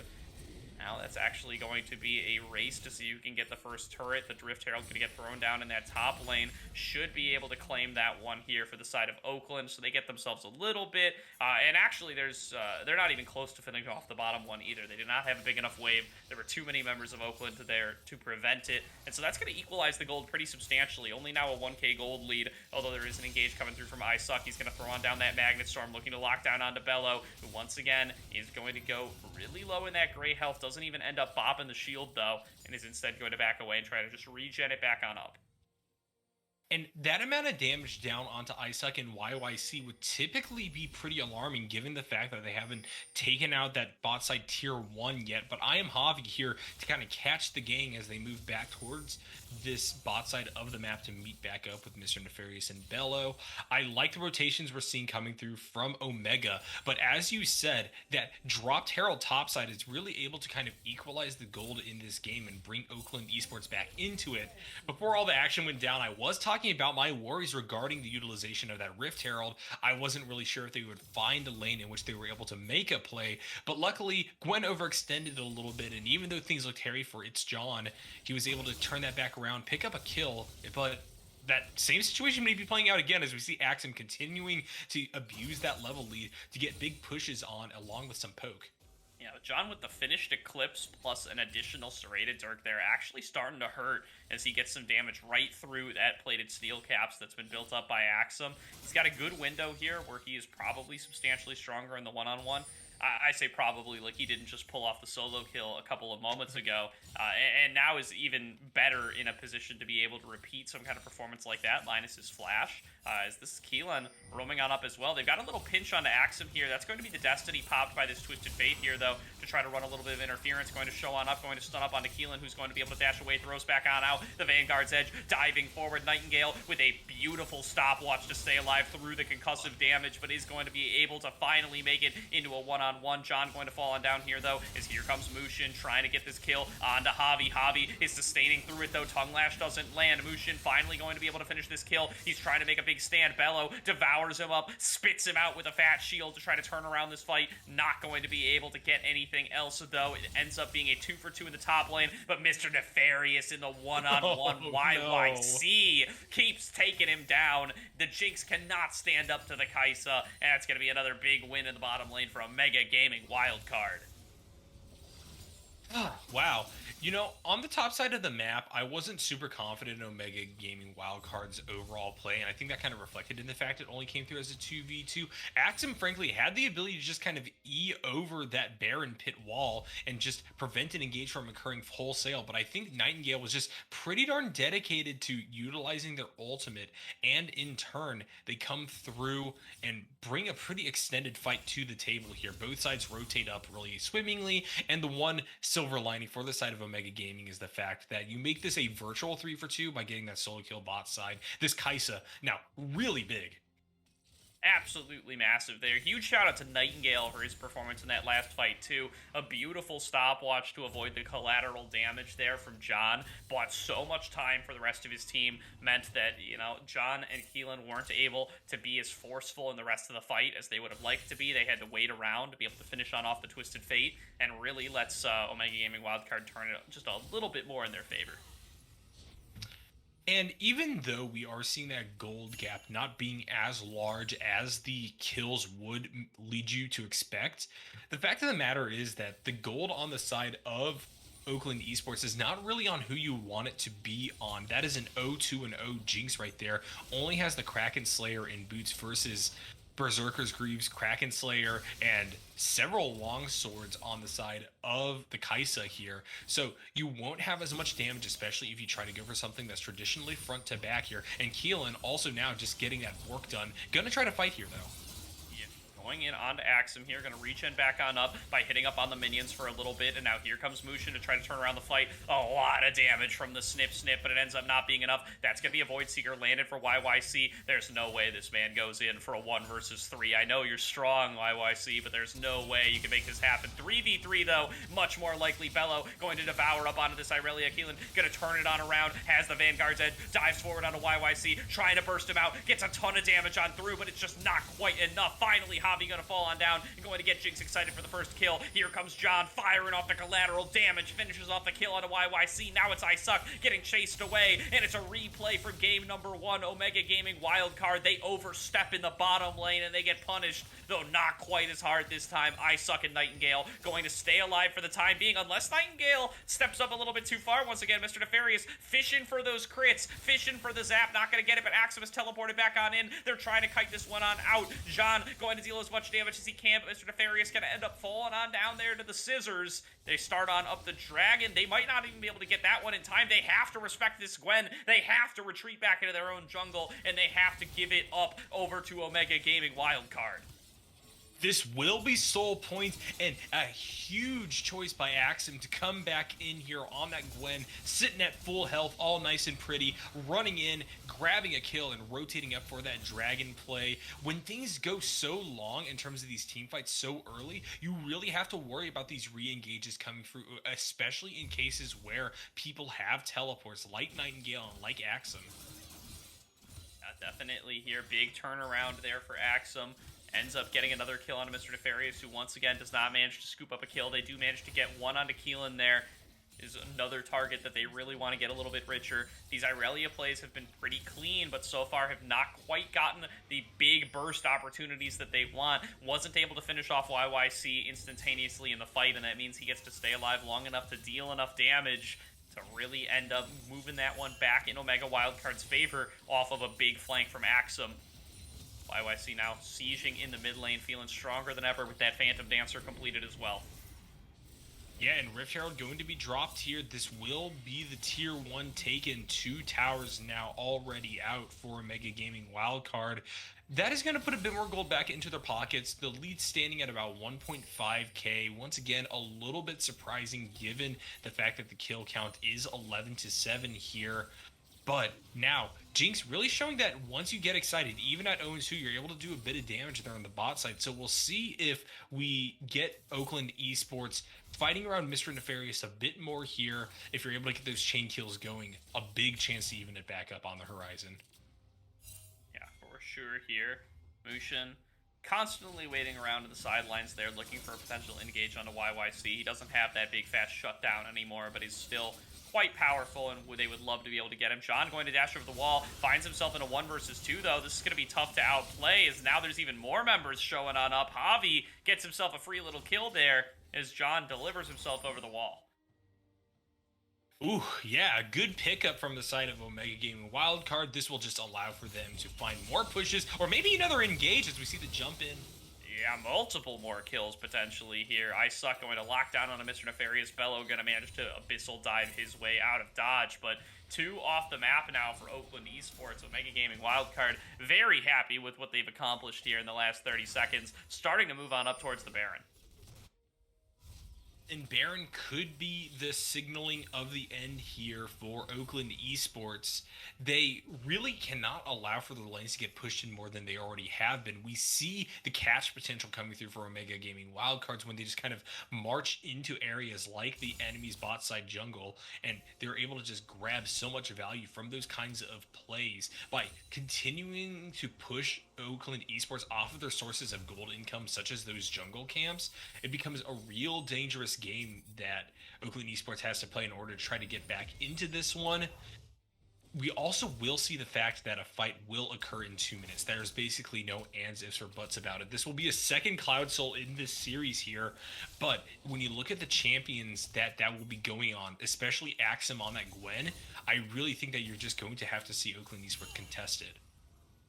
Yeah, definitely. They're not going to be wanting to give this one over for free by any means. They are also likely not going to want to let that Elder Drake spawn quite yet. They want to give it more time. They want to scale up Mr. Nefarious to where they're able to take these kinds of fights. As Bello might be getting caught out in the jungle here yet again. Saves the Abyssal Dive. He's going to try to escape. Not quite going to be able to do so. Oh. That's going to be iSuck going unstoppable there. 5 kills on the Rel. Just unstoppable here. And managing to take Bello off the map once again. Gosh, that shield breaking coming in so clutch for Omega Gaming. Although, frankly, I don't think Bello should have been there to begin with. A little bit of an overextension in the search of vision for the side of Oakland Esports that's going to force them to cluster around this tier 2 tower in the mid lane. Gwen, meanwhile, getting a solid split off right here. Going to be met up probably by the Aurelia, but big fight coming through, actually. Yeah, the dive coming on through there. That's a big Vanguard's edge. Landed onto 4, but the lockdown from iSuck is just too good. They can't move. They can't escape. They can't engage. And they both lose their lives. Keelan and Mushin going to both be off the map now as 30 seconds to go until this dragon spawns. That's going to be right when Mushin spawns. This should be Dragon Soul picked up for Omega Gaming Wildcard if they play it out appropriately. And this positional mismanagement we're coming to see from Oakland Esports really punishing them this game. This gold lead has finally begun to widen out in a pretty dramatic fashion, and I think that they just are going to continue to feed kills over. Yeah, big Devour there, going to try to save its John. Not going to be able to do that, though. They lose both Bello and John. Keelan and Mushin respawning here, but it's just going to be to watch the soul, pop on over to the side of Omega Gaming Wildcard. They are fully in control over this map, unless this Jinx Rocket steals. It doesn't look like that's going to happen, though. They've removed that bonus execute damage, that uncapped execute damage against the epic monsters. And so Mr. Nefarious going to walk away empty-handed. Omega Gaming Wildcard going to walk away with Dragon Soul and starting to think about Baron.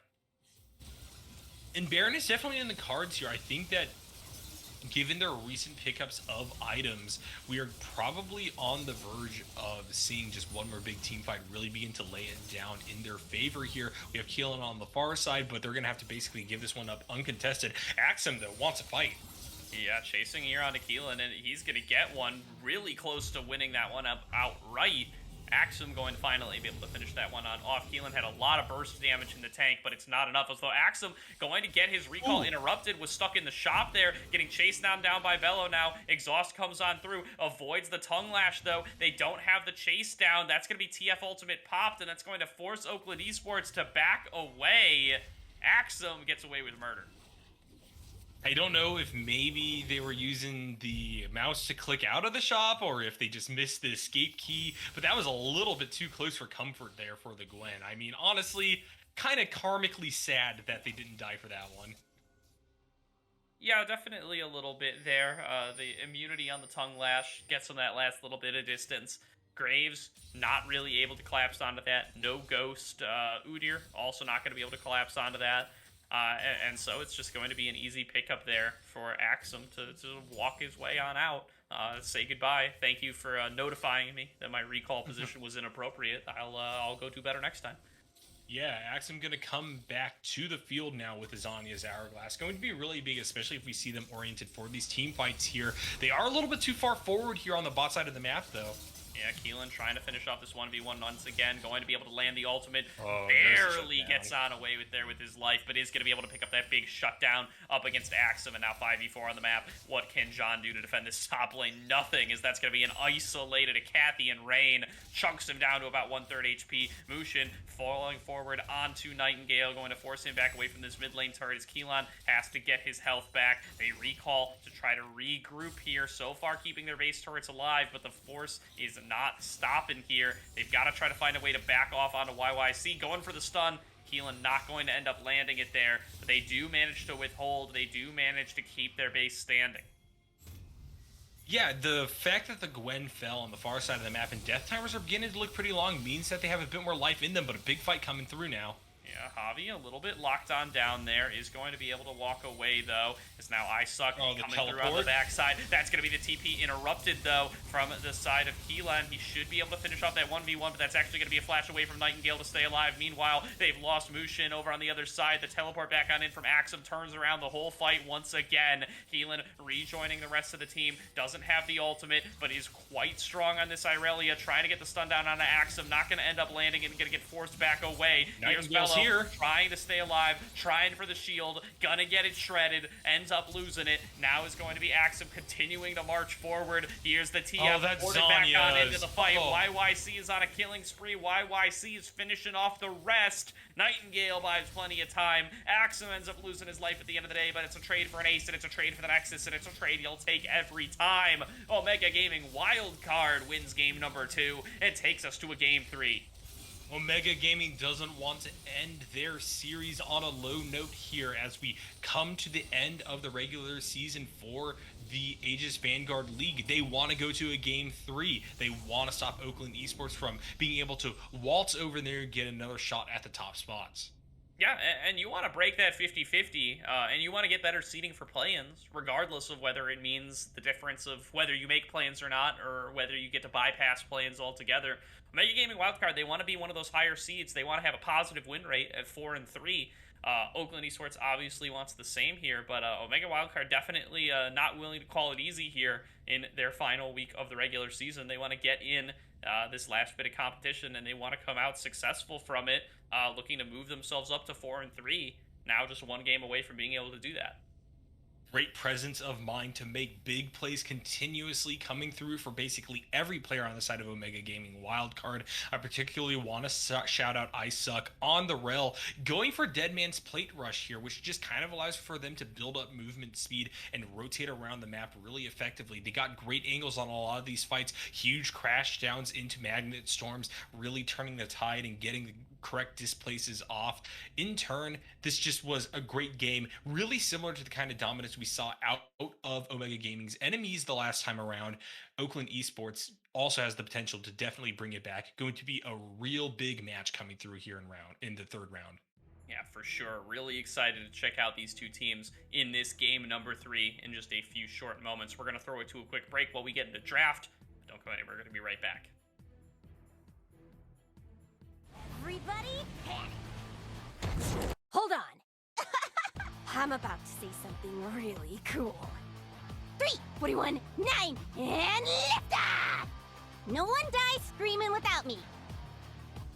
I feel like I forgot to shoot something. You're starting to bore me. She's such a loser, always ready to cry. Ah, come on. What's the worst that could happen?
Welcome back, everybody, to tonight's broadcast of the Aegis Vanguard League, where Omega Gaming Wildcard have now taken us to a Game 3 up against Oakland Esports. Was a pretty back-and-forth game number 2 there, but Oakland Esports falling behind at every turn, and Omega Gaming Wildcard stamping a definitive victory there. Opposite of pretty much what we saw in game number 1, so definitely an exciting game number 3 as we get into Champion Select, Nyarko. Yeah, the performance we've seen from both sides really giving me faith that we're going to be getting a close game 3 here, with either team really able to kind of pick up the ball and run with it. We see both teams really snowballing in their respective victories, and it'll be interesting to see if we can finally get a game where they're able to just kind of stick at parity regarding kills, regarding gold, and we'll get a real banger right down until the very end. The ban's coming through now, pretty similar to what we've been seeing all night. The Twisted Fate going to be put right back there on the reban list for the side of Oakland Esports, and Zeri also going to be one of the bans. Meanwhile, Ari, Karma, Caitlyn, the ones taken out by the side of Omega Gaming. And that's going to be the Xin Zhao joining them over on the side of Oakland Esports. Jinx locked in for Omega. We're right back in the Jinx meta, Nyarko. We savored it a little bit too much in game number 1. We were all excited for the brave new world of 80 carries we were going to experience, and now it's Jinx every game once again. Maybe jinxed a little bit by what we were talking about earlier, you know what I'm saying? Anyway. I do in fact know what you're saying. Yeah, a little bit sad to see, but Jinx is very much an exciting champion at the same time. Really has the ability to get those multi-kills coming through when her passive gets procced, and it's going to be up against Oakland Esports' Ezreal. Mr. Nefarious has played this champion quite a bit, very comfortable on it, and I'm really excited to see how this matches up into the bot lane coming through for the side of Omega Gaming Wildcard. It looks like they're going to be backing up that Ezreal with a Hecarim as well. Yeah, Mushin gonna lock that one on in. We saw Javi on it in game number 1. Didn't get too much success that time around, but we know that the horse can be super powerful in this current meta, and Mushin gonna be happy to lock that one on in here. We talked about Hecarim Udyr meta. May come to full fruition here in this game number 3, as Udyr's being hovered, will be locked on in for Javi. So, we're back in the fast boys meta. We're back looking for very fast clears, very effective clears, and some powerful ganks by moving really, really fast with your Ghost to come on through for both of these squads. Gonna move even faster now with the Zilean locked on in here for the side of Omega. Feels like a bit of a Nightingale champion, but gotta keep in mind that they could flex this towards the bottom lane as well for I Suck. Yeah, Zilean is someone that we've actually been seeing a lot more of in the mid lane than the support role here, especially in the Aegis leagues. Victor going to be hovered as perhaps a response to this champion. Zilean does have the ability to get kills with the utilization of double bomb into stun, but for the most part, whoever you pick into the Zilean is going to have a relatively easy time farming up, and it looks like it is going to be Oakland Esports taking that chance by locking in the Victor, putting it into the hands of Keelan. Yeah, so completely mirrored selections for the first rotation for both of these teams. It's going to make it a little bit more justified when they all just ban top laners, as they have done every game thus far. The Gangplank going to be the first one to join that ban list. That's another one to really throw in that list of evidence that makes Gordo think these teams scrim each other, because Gangplank has not been picked once by Axum this split, but they've banned it out multiple times now. Yeah, the Seraphine going to be the answer back on the side of Omega Gaming. They aren't going to pinch the top laners quite as much this time around, it looks like. Instead, trying to knock out some of the supports that Bello could go on to. I'm really liking Seraphine right now. I think she feels fantastic to play in a duo role, in a duo lane, be that either as the APC or as the support here. And it looks like we're getting a hover of a Yuumi band to come through at the end. Synergizes really well with that Ezreal. You're both able to arcane shift together, and that is why they are going to confirm that to get it out of the pool. Yeah, the Karma already banned away as well. We've talked about how Oakland has been big fans of using that pick as a flex pick between top and support, already taken off the board here. So a lot of the classic Ezreal pairings not going to be available. You usually want to run him with some kind of enchanter, not Lulu though, as Lulu usually wants you to be auto-attacking a little bit more.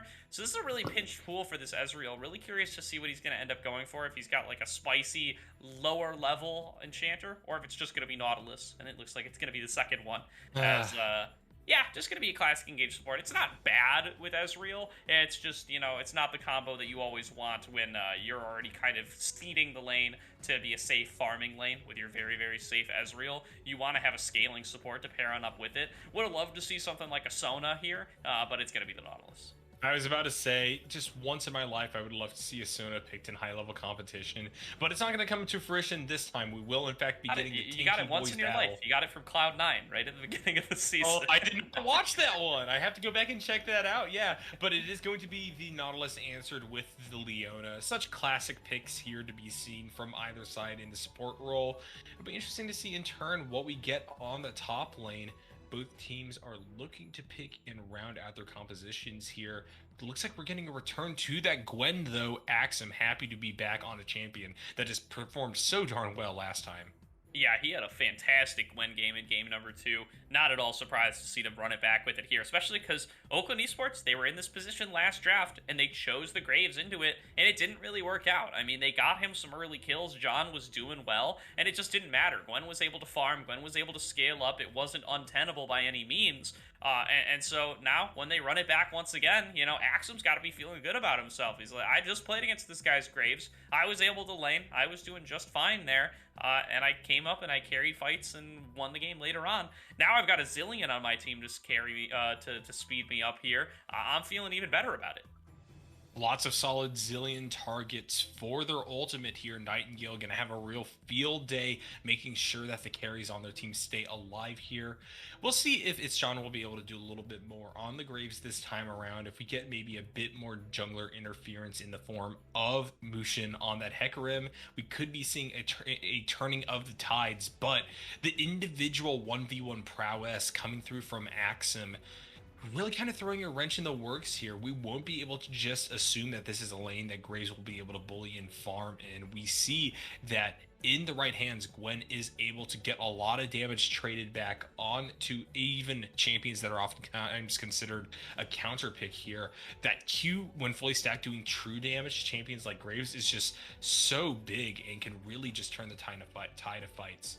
Yeah, and I'd even argue, Nyarko, that this is a better Gwen draft than what they had in game number 1. Not just, or in game number 2, when they played it last. Not just because of the Zillion, although the Zillion with the speed boost helps a little bit, but because the opposition you're facing against now, as far as primary damage dealers, Ezreal and Victor, they want to stand so far away that they make the mist so efficient, because they don't want to step into the mist to be able to actually damage you, so you can just negate their damage during that duration wholesale. In the last game, you were up against an Irelia. Irelia's going to be up in your mist with you. She's going to be looking to actually deal that damage, and those were the cases where they were ever actually able to kill Axum. If they were ever able to take Axum down, it was going to be because Kaelan on that Irelia was able to get on top of him, was able to full combo, was able to finish him mono off. That's never going to happen this game because Kaelan on the Victor isn't going to be able to step up to the Gwen like that.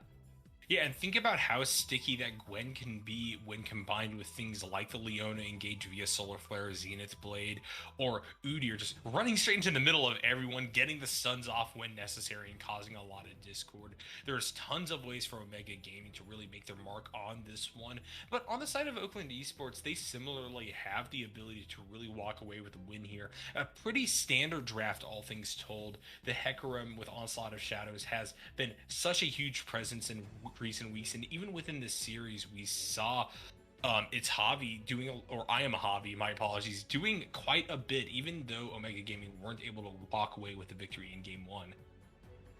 Yeah, absolutely here. So been a pretty solid night for Javi thus far. Excited to watch what he's going to be able to accomplish on this Udyr. Both junglers going to be now on these heavy farmers, on these powerful tanks in the later game, and on these engage tools.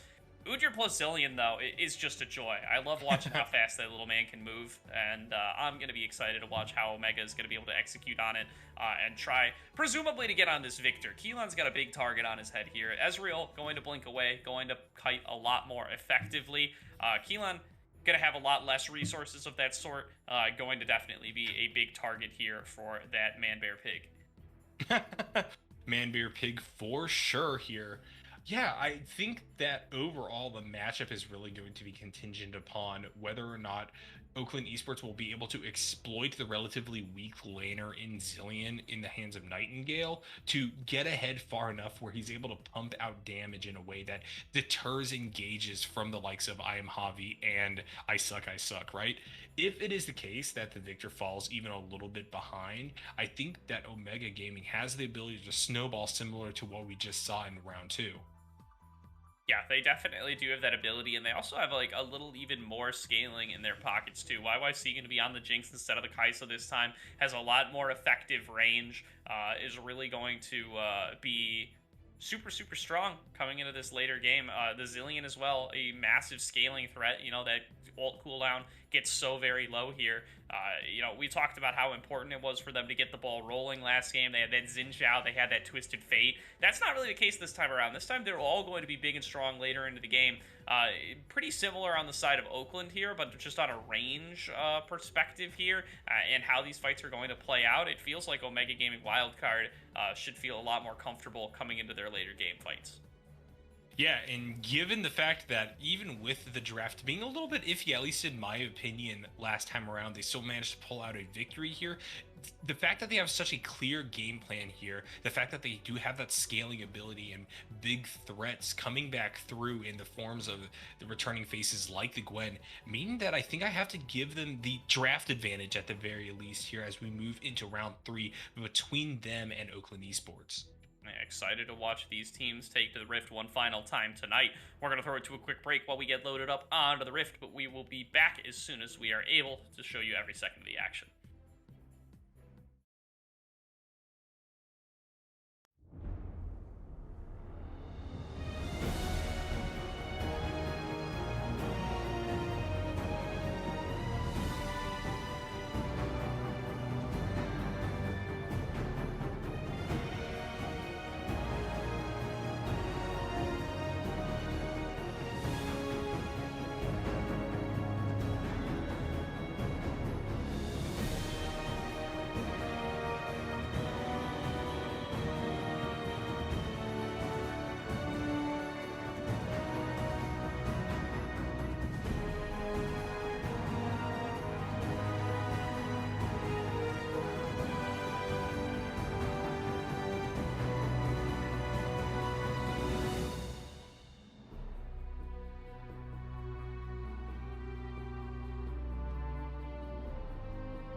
Welcome back, everybody, to tonight's broadcast of the Aegis Vanguard League, where Omega Gaming Wildcard back on the blue side for the third game in a row. Going to be looking to get their second win in a row up against Oakland Esports here in game number 3. Tied 1-1 winner going to get their fourth win here in the Aegis Vanguard League, and will certainly be enough to get them into those play-in stages. Oakland even has the chance to maybe compete for the top 2, bypass the play-ins, get themselves into the playoffs right off the bat here. That's going to have to start with them taking out Omega Gaming Wildcard here and now, though. Yeah, both teams have a lot to play for, even though we are as deep into the season as we are, Gordo. That being said, no crazy invades. I don't think the pressure is getting to anyone quite yet. I think that we'll be seeing a relatively standard start mirroring what came before. Getting a big leash for Mushin on the bot side of the map with that blue buff on the side of Oakland Esports. Omega Gaming Wildcard going to, for the 3rd game in a row, start there on the top side. I am Javi grabbing a blue buff of their own.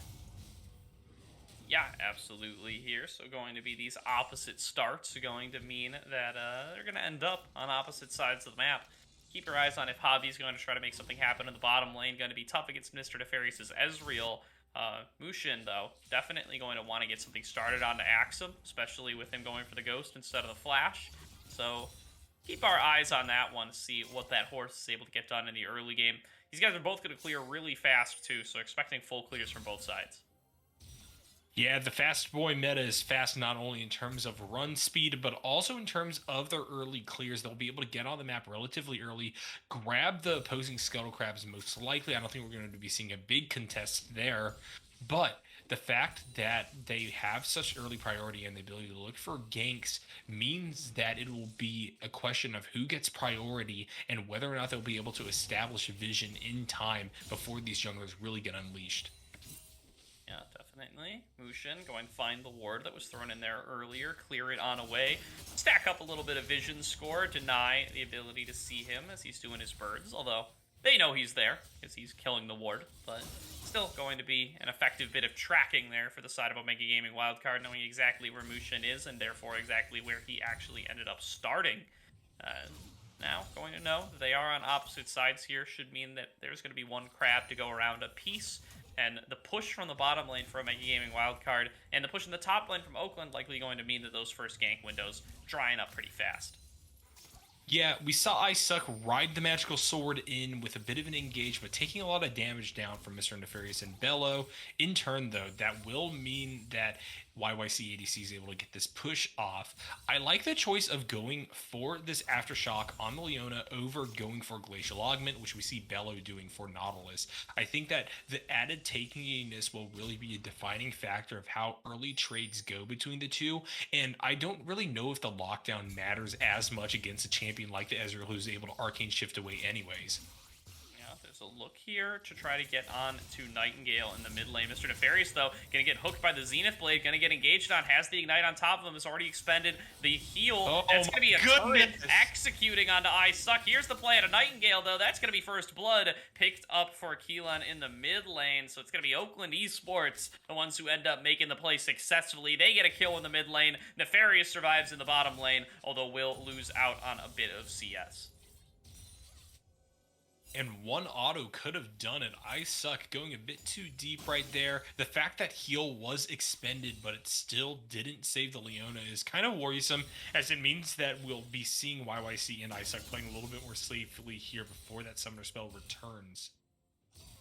Yeah, definitely going to have to chill out in the bottom lane, but that's what you want to do on the Ezreal. So Nefarious should be pretty comfortable, should have come into the game anticipating that he's going to be hanging out Mystic Shotting minions for quite a fair bit of the lane, especially facing off up against this Leona. And Bello gets something to happen on the Nautilus here with that same window. You know, he may have abandoned his AD carry to the Wolves, but at the very least he can turn it into a kill on a Nightingale. Going to find him once again here, this time without the backup though, and is going to back on away.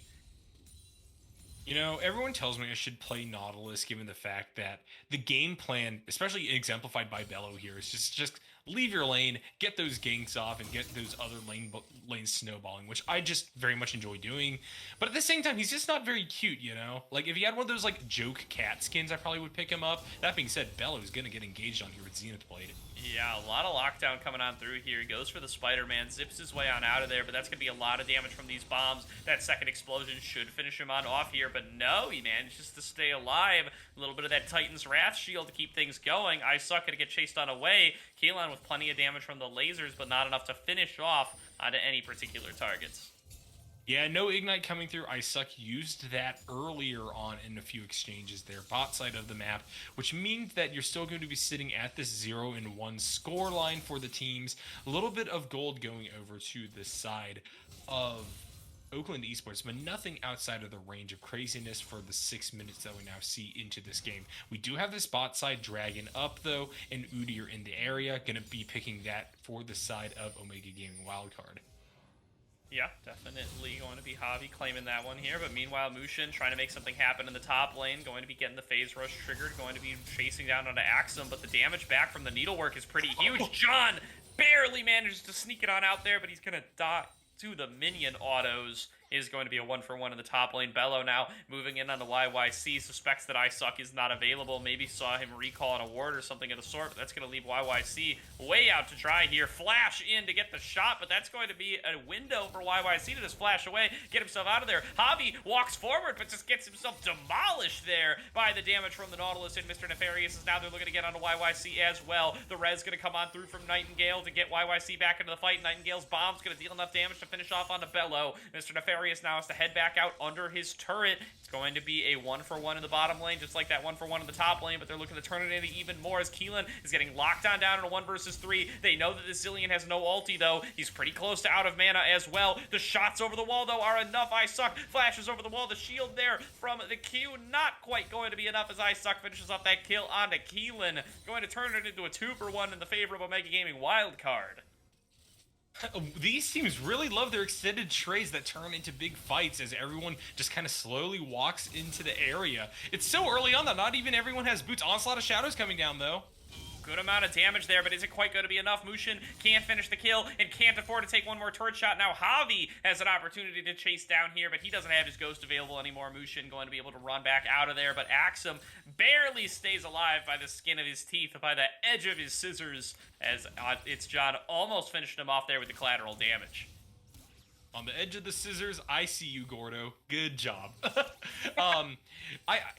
This is the kind of game I was looking for. Things are looking pretty darn even, but everyone is playing really aggressively here. I think that both teams are kind of comfortable with that early lead that they've been afforded on either side in games 1 and games 2. So the fact that they're staying at parity means that we're going to be seeing a lot more action come through for both sides here. In general, itemization is definitely beginning to shift in favor of the bot lane for Omega Gaming Wildcard.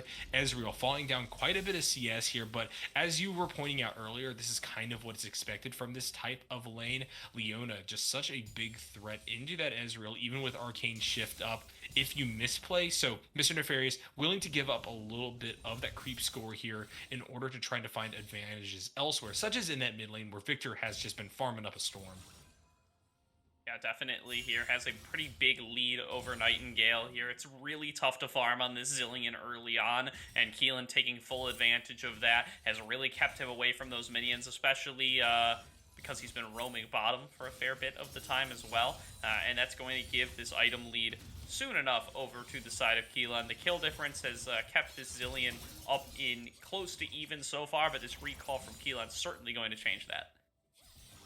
Axum on the top side of the map going to drop their needlework down. The ultimates are not going to take Graves low enough to really be in kill range, but at the same time they're going to drop that last shot of it onto the minions, get things cleared up, and try to stay even with the farm that we're seeing coming out of It's John. Once again, this matchup that should really be going in favor of the Graves is staying relatively even, both people at 1-1. We are seeing the early Warden's Mail, though, coming through for Axum, which is going to be putting them off of the Riftmaker rush. Yeah, for sure. It is really effective up against these AD targets and will stop him from being able to get solo killed like he was in the last game. Now, looking like this play is getting started in the bottom lane. iSuck getting engaged on by Bello. Bello going to lose a lot of HP for it, and the slows onto this Hecarim make it very tough to play the horse. You lose a whole bunch of AD because of your passive when you get slowed that much, and it means that Mushin has really no choice but to just try to walk away very, very slowly. They do get some nice damage, though, onto the Zilean. Axum keeping the fight onto It's John. Nobody going to end up falling on down here, but this is an attempted play in the top side. That's going to be a Rift Herald thrown on down into the top lane to at least pick up 2 plates, going over towards Axum and Javi. Going to split the money there, 50-50. And now another dive attempt onto Nightingale. He cannot go anywhere. Gets hit by the onslaught of shadows, going to res back on up, trying to flash away. And Mushin now not feeling comfortable under the turret any longer, opted for the boots too, has no armor, is going to melt on down there, and Hobby gets the kill. A little bit of over-regression from Oakland, going to net a kill back over to Omega Gaming Wildcard as ISuck and Hobby now looking to collapse onto this Victor. He is going to end up taking a whole bunch of damage, but manages to turn it back on around, staying alive with just a sliver of HP. Bello doesn't have the damage to finish them off, and 3 targets all below half HP. Omega Gaming Wildcard back on away, all still alive. Scary situation right there for Omega Gaming Wildcard after they got that initial kill down onto Mushton.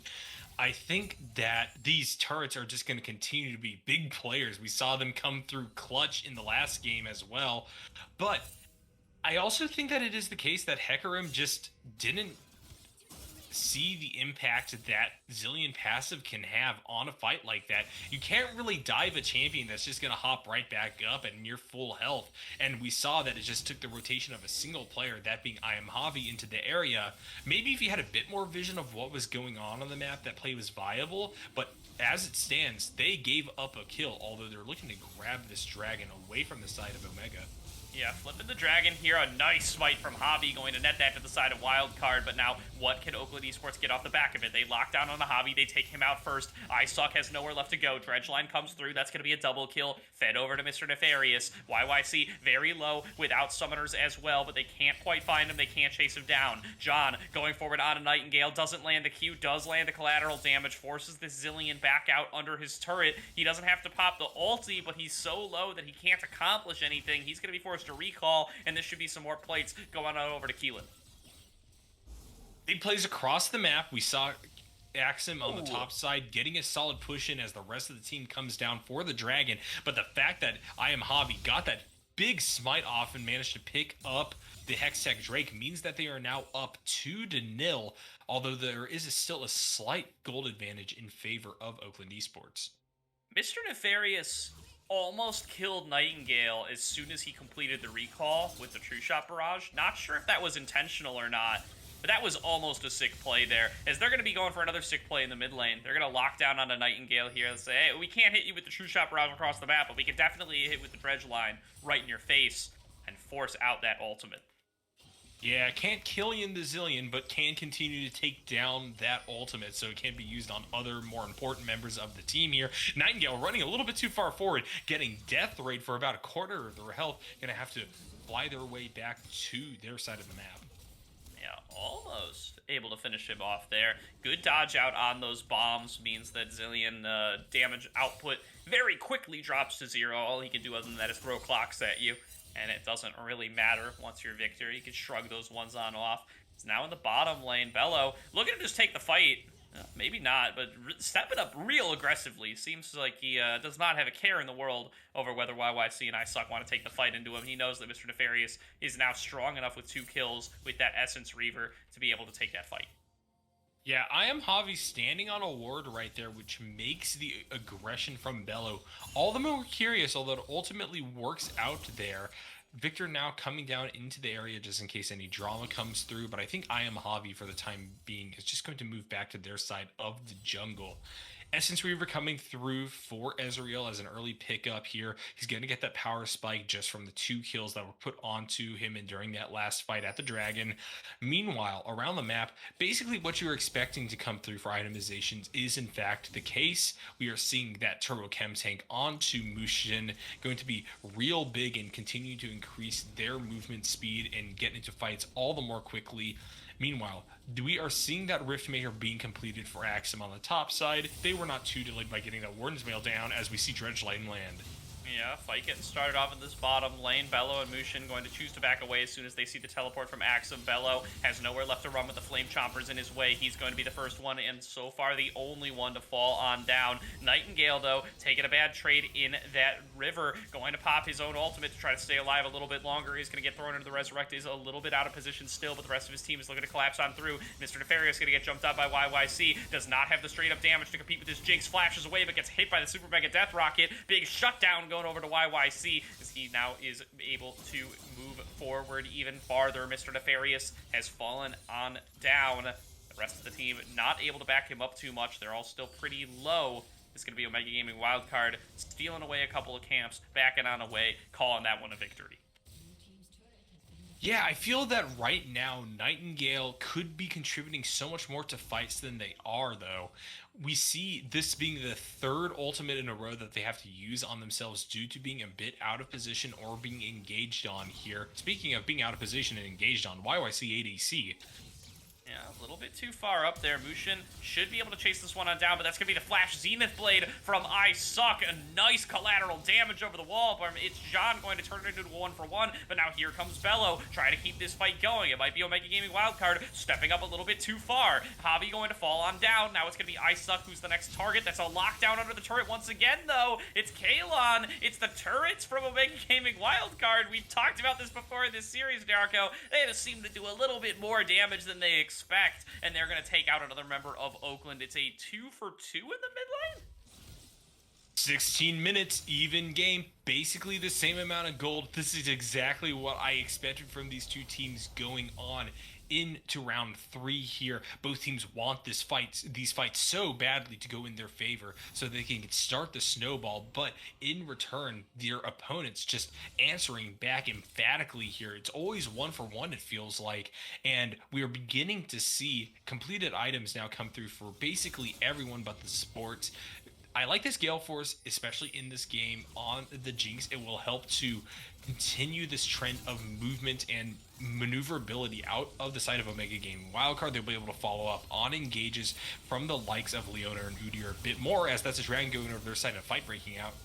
Yeah, that's going to be Soul Point over to the side of Omega Gaming Wildcard as they're looking to get the fight started. That's going to be Bello engaging onto I Suck first and foremost. The Leona's going to get taken out of the fight. Nightingale forced to ulti himself once again. He's taken out here, and now Axum and Javi don't have access to that all-important tool. The turnaround on Axum is huge. Here's the onslaught of shadows to turn that back around for the side of Oakland Esports. Double kill goes over to Javi, but he loses his entire team and himself. That's going to be a 2-for-4 fight in favor of Oakland Esports as they get control over the map and they can take on some mid lane turrets.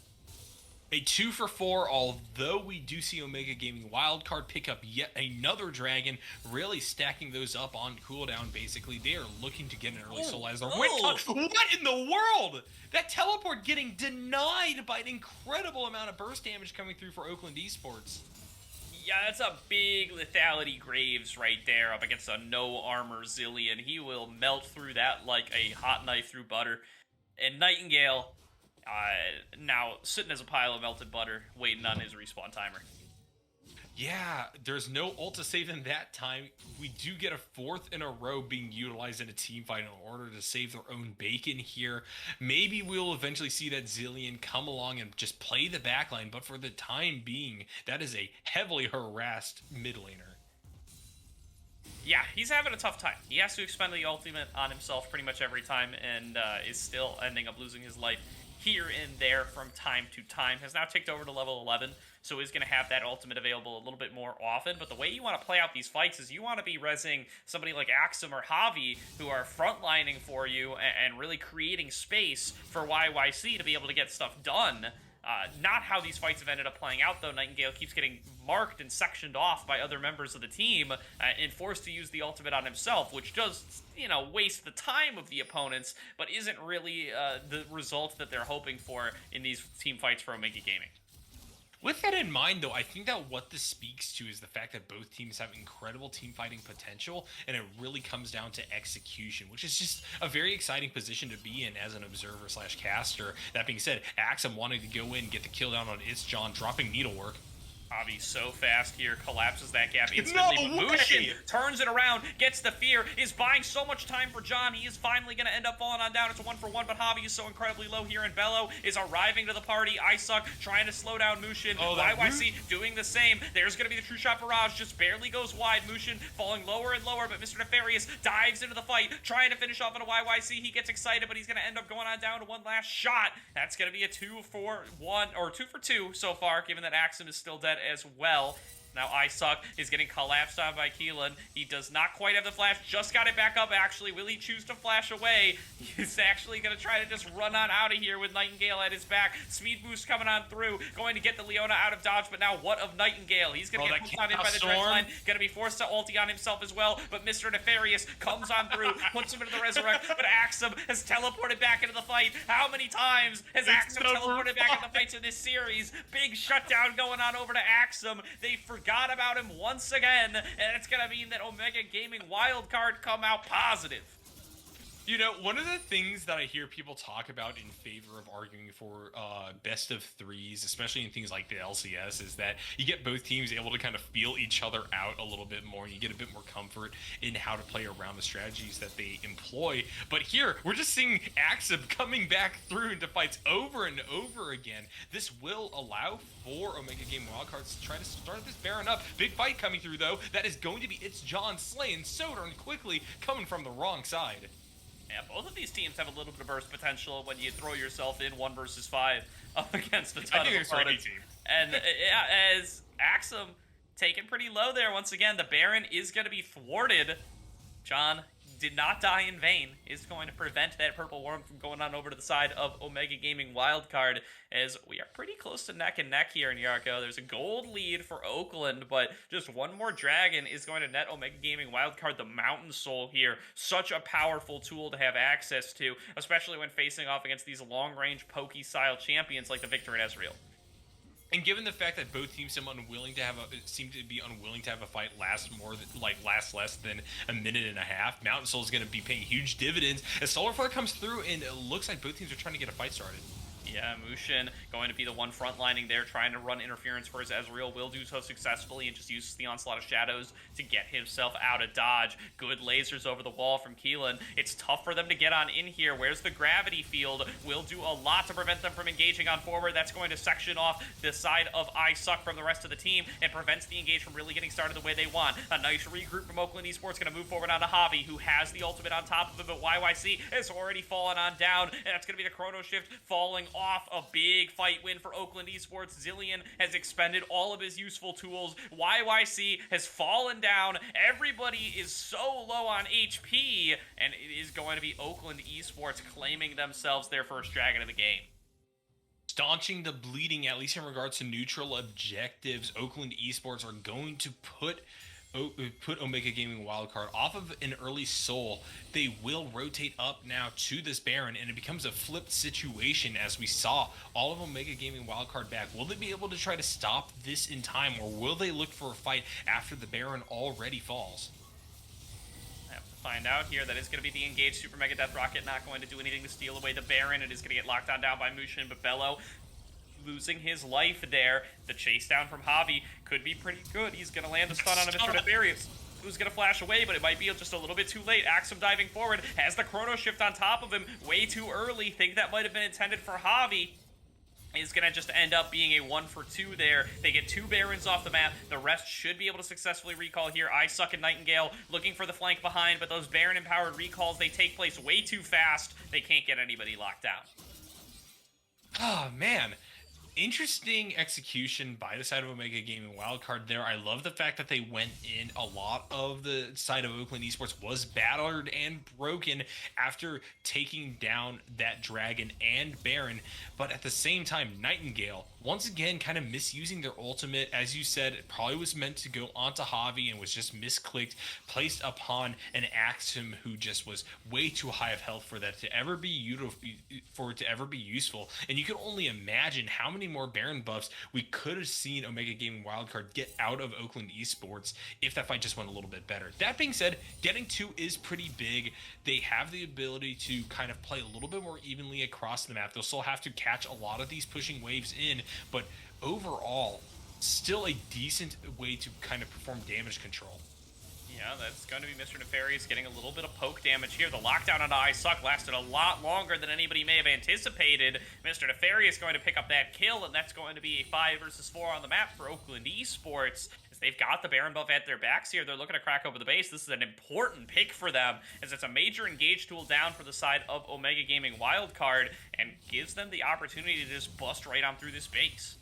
Suck was so tanky there for a second that I actually just thought they were going to be able to walk out of that one alive, but the collapse coming through for the side of Oakland Esports now.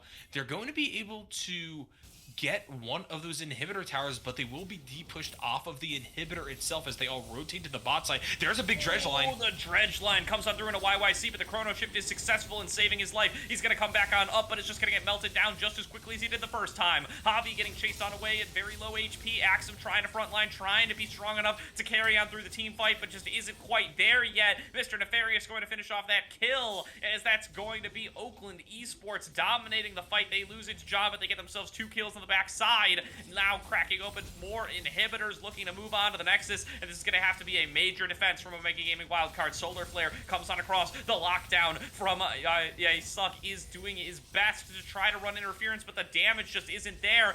Suck falls on down once again. These bombs can't carry the team on their own, and YYC is only up in 1 more second. YYC respawns onto the map. Javi now looking to keep this fight going. Big Super Mega Death Rocket blows up Bello. Is now Mr. Nefarious getting chased even farther. It's Javi so fast with Nightingale at his back. Finally, the bomb shutdown going to come on through. Nightingale playing on a knife's edge, but is going to manage to stay alive as 2 more members fall from Oakland Esports and Omega Gaming Wildcard defend their base, and they're not done yet. Javi starting to chase onto Keelan now. Keelan trying to create a little bit of extra distance with the slowest abilities provide, but my God, that's Axum's music, Yarko. He's teleported into the back line once again, coming on through onto Keelan, looking to finish him on off. Dives forward, but Keelan is kiting it so effectively. Shut down. Finally gonna come on through for Axum. Oh, they just won't let this game end, and I can see why. Both teams desperately clawing back. Axum now a little bit too far forward. Collateral damage coming out.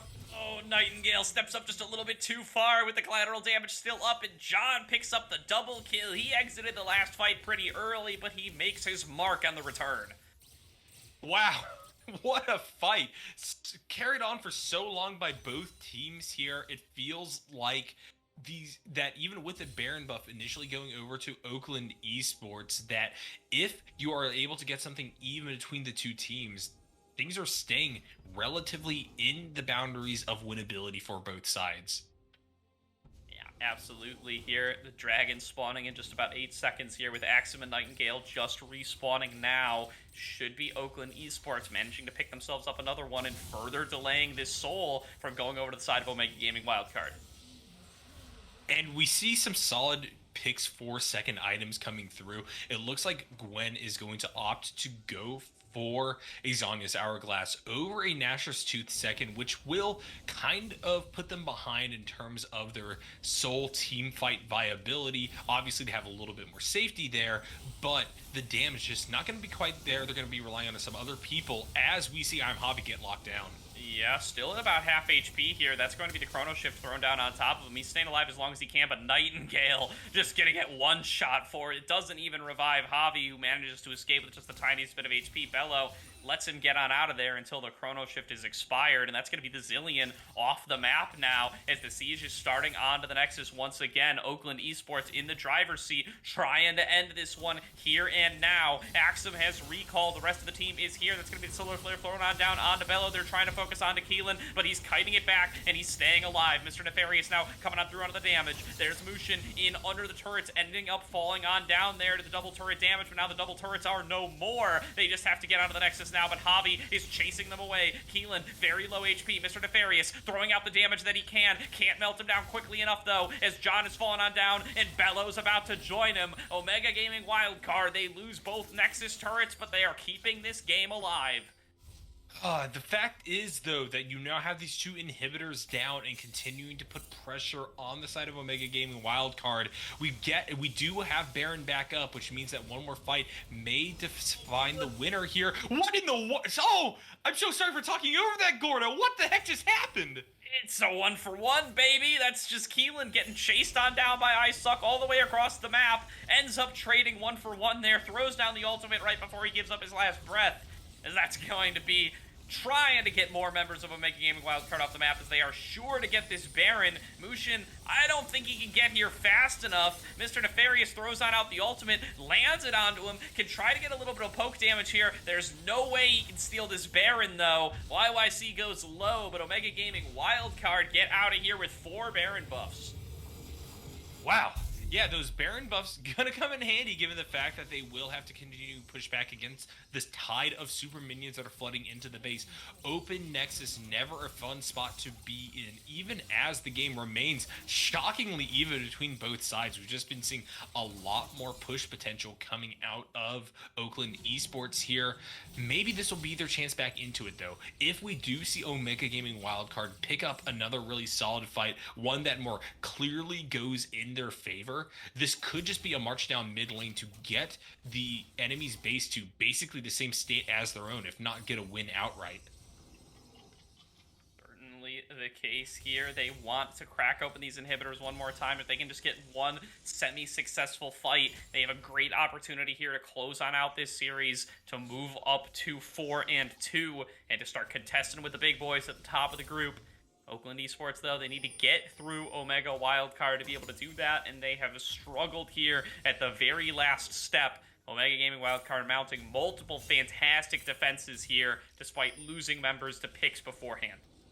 And the question is, if we do see Oakland Esports ride another wave of minions into the base of Wildcard, can they defend without the help of those turrets that have just been doing so much work in these last few fights? Will they have the damage to come through here? We see some more defensive items going through for Gwen in the form of that Randuin's Omen. So they're continuing to put off that Nashor's Tooth item that can make her a big split pushing threat in favor of a little bit more tankiness. But in turn, now it is on their team to do all the damage. Solarflare coming through. Huge lockdown here onto Bello, but the turnaround is so strong and Bello is so tanky, he ends up surviving through it. John is finished off onto I Suck, and now everybody is left so very low. Mushin dives forward there with the onslaught of shadows, can't finish off onto any targets, but can push them far enough back that there's space for Mr. Nefarious, John, and Keelan to work. They finish off the inhibitor. They're moving forward onto the Nexus. 4 versus 3, but look at how strong this Udyr is. He flashes forward, gets onto Keelan, but is going to lose his life down to Mr. Nefarious. The shutdown comes on through, but that's an excited Jinx now. Looking to carry through the fight. YYC gets the triple kill. YYC doesn't go down and keeps the team alive. Keeps Omega Gaming Wildcard in this game. The ace comes on through, and Oakland Esports just cannot close it out. This is also going to be the opportunity for Omega Gaming Wildcard to get themselves the Mountain Soul. Yeah, Soul definitely going to be going over to the side of Omega Gaming Wildcard. They, in fact, did have that damage. I was talking about Gordo. They mounted a huge defense of the base, and even when things were going a little bit rough there, the fact that they're able to retreat to the fountain was a huge boon. That being said, they have now lost an inhibitor again on the bot side of the map, and we saw Oakland Esports getting caught up, having to take that one down before they had ability to threaten the Nexus. So with that last little bit of insurance gone, we're going to have to see very careful play out of Omega Gaming Wildcard if they want to continue to stay in this one. My eyes are going to be on Axum's teleports every single time, Yarko. He has had so many crazy ones this series, so many crazy ones this game, and one more huge flank teleport could really swing this game fully back into Omega Gaming Wildcard's favor. The gold is dead even. The soul is in Omega Gaming Wildcard's pockets. The Baron is expired, and Oakland Esports are running out of opportunities to close this one on out. They're going to put a lot of their money here on this Death Bush, top side of the map, waiting for someone like the Leona to walk up. One pick honestly will decide this game, at least in my view. I think that if one person goes down on Omega Gaming side, they just simply won't be able to mount the kind of defense that they did in the past, especially given the fact that all Oakland Esports needs to do is run in and hit the Nexus. They don't even necessarily need to take down a ton of people. Yeah, YYC really utilizing the rocket range there creatively, gets the pink ward down from over the wall, not having to expose themselves to the threat of an engage from Oakland. Going to win back a little bit of their topside jungle here. It's going to get taken right back by Oakland, though, as they keep their siege going, take out the last inner turret on the map. And the more priority to get on this top side, the better. Oakland Esports really, I think, are going to gun for this Baron that's coming up in about a minute to be their pathway to victory here. They really just need one little push or one little thing to tip the balance in their favor in regards to team fights to walk away with the win here in this series and keep their hopes alive to move directly into playoffs. It's certainly what they want to be able to do. Going to be a tough game to finish here for either side. It's gone so long now. It's 35 minutes in. The gold is negligible. The kills are negligible. The soul's a big deal for Omega Gaming Wildcard here, but they've been melting so fast in some of these engagements that if it's on a Nightingale, if it's on a YYC, that soul's really probably not going to make too much of a difference either here. I have to see how these fights end up playing out, but Oakland Esports, they're running out of the advantage that they had built for themselves. Yes, they still have the super minions in the bottom lane, but those are being dealt with effectively by Axum. Yes, they have the Nexus turrets down, but they can't get into the base. Yeah, YYC is going with a Guardian Angel standing at basically full build here. So with that combined with Nightingale's ultimate, they will have sustain and the ability to give a prolonged set of damage to these fights here. But at the same time, none of that matters if someone runs in a little bit irresponsibly here. We see both teams grouping. The Baron is on the line. They know that this will be the defining play of the game coming up. Yeah, and it's good for Oakland Esports to have this control here. They have the Victor, they have the Ezreal, they have the range to be able to try to get more poke damage on here. That's going to be John jumping over the wall here, but that's going to be the go button for Javi. He dives on in, gets on a Mr. Nefarious, who jumps on over the wall, is managing to stay alive for the time being. The Victor, Chaos Storm, is dealing plenty of damage on the other side, and now Axum is caught out alone, likely going to end up going on down here, survives with just a sliver of HP, but that's going to be the true shot barrage to finish it on off there. That's going to be one member down here for the side of Omega Gaming Wildcard, and it's a big one. 50 seconds to go until Axum respawns. Oakland Esports now can start on up the Baron. Oh, gosh. Yeah, that was exactly the pickup that you need, and Itzjon went so low in turn, but standing over that wall meant that we weren't able to get a kill traded back, so will be a 1-for-0, but at the same time, there is a lot of presence for Omega Gaming to needle away at the health bars from Oakland Esports. They're going to come back and try to contest this Baron. They see Zilean in the base. They know this is a 5 versus 3. They want to look for the engage, but they really want it to be on a YYC. There's going to be the depth charge coming on through. The lockdown is so strong. YYC about to be sent into that resurrection, and that's going to be multiple members falling on down on the opposite side. Mr. Nefarious lands another shot. Chrono Shift bringing back YYC for the second time this fight. He's at full HP, but he just gets melted on through by John. The chase down from Mushin onto Nightingale is going to be successful. Axum has respawned, but he's respawned too late. Oakland Esports, 5 members strong, looking to push into the base, finishing off Axum first and foremost, but they are going to win this series. They are going to move on up to 4-2, and they are looking to make a push here to top this group. And honestly, Gordo, I didn't even see that the fact that Zilean was back in base. It just didn't cross my mind that they would do so here. I don't know why they decided to take that 3v5, but it happened. And in turn, that mistake is going to cost Omega Gaming Wildcard the series here. Oakland Esports taking it 2-1. Incredibly close last game. It just came down to a few different choices regarding positioning to help the ladder pick up this victory here. Yeah, they have no Nexus turrets, and they have no bot lane inhibitor, so when those super minions come a knocking, you gotta answer the door.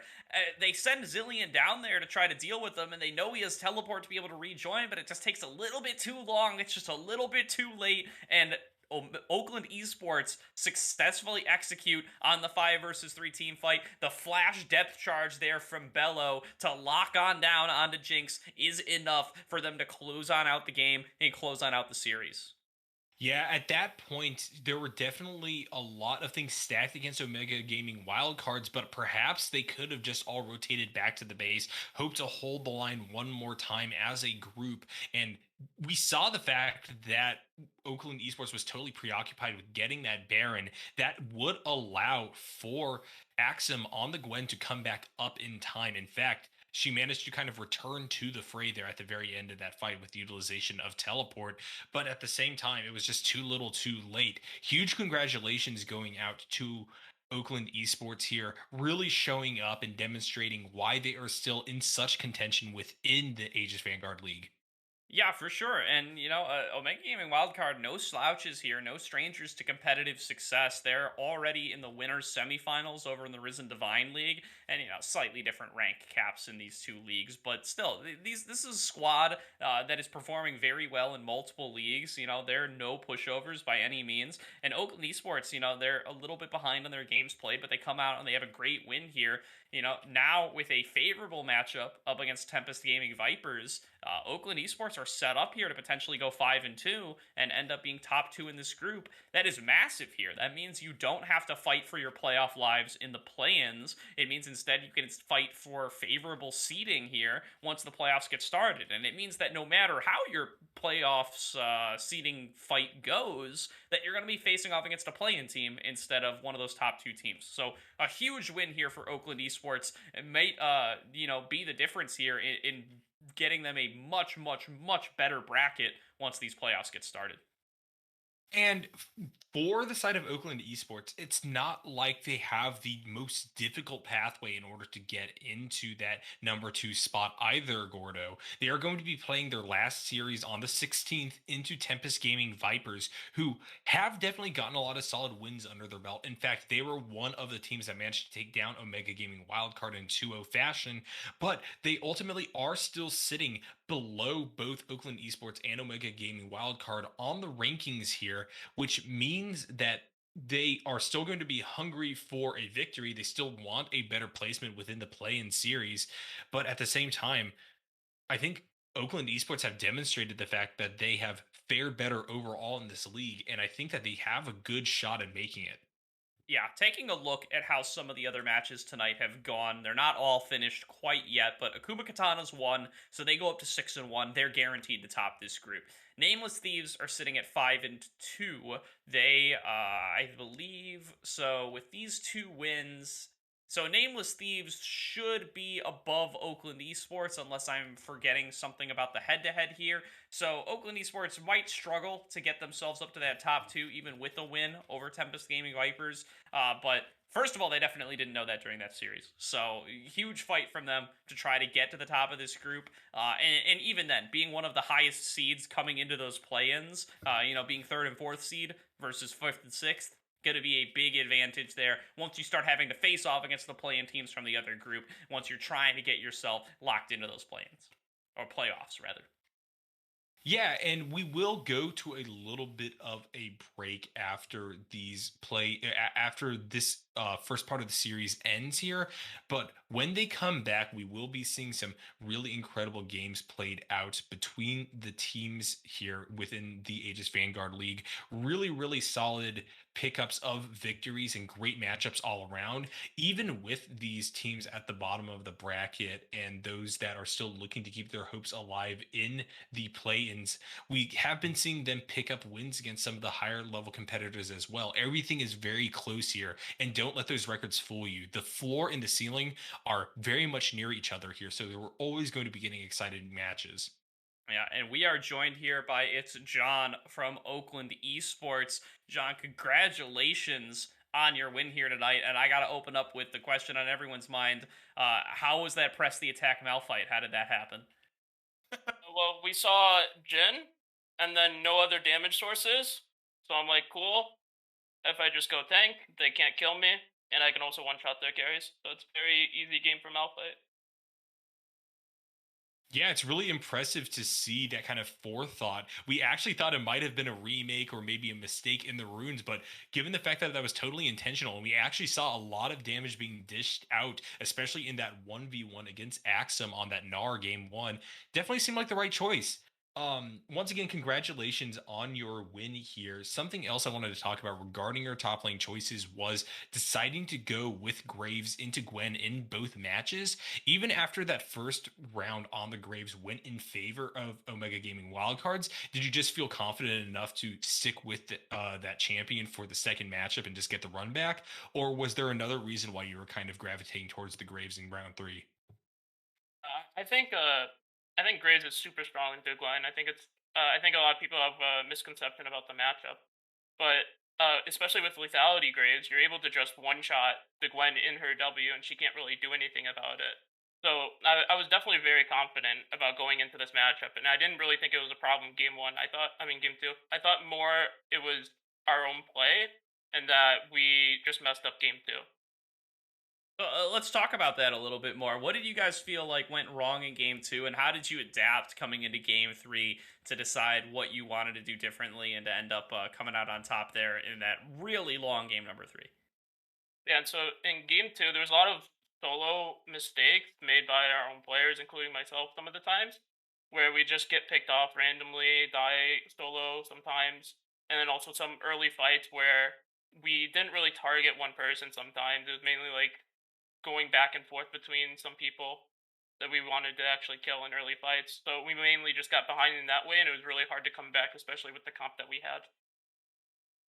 Yeah, and comeback you did. Game three went really well for you guys. It was incredibly close and a real nail biter, but given how much you were able to get in terms of damage onto the base of Omega Gaming wildcards, that really kind of allowed for you guys to force objectives like that Baron at the very end and come out victorious. One of the things that Gordo and I were speculating on, especially during that pick and ban phase, was whether or not you guys in Omega Gaming wildcards scrimmed together or anything of the like, because we saw pretty targeted bans coming through and a lot of pickups of champions that seemed like comfort from both sides.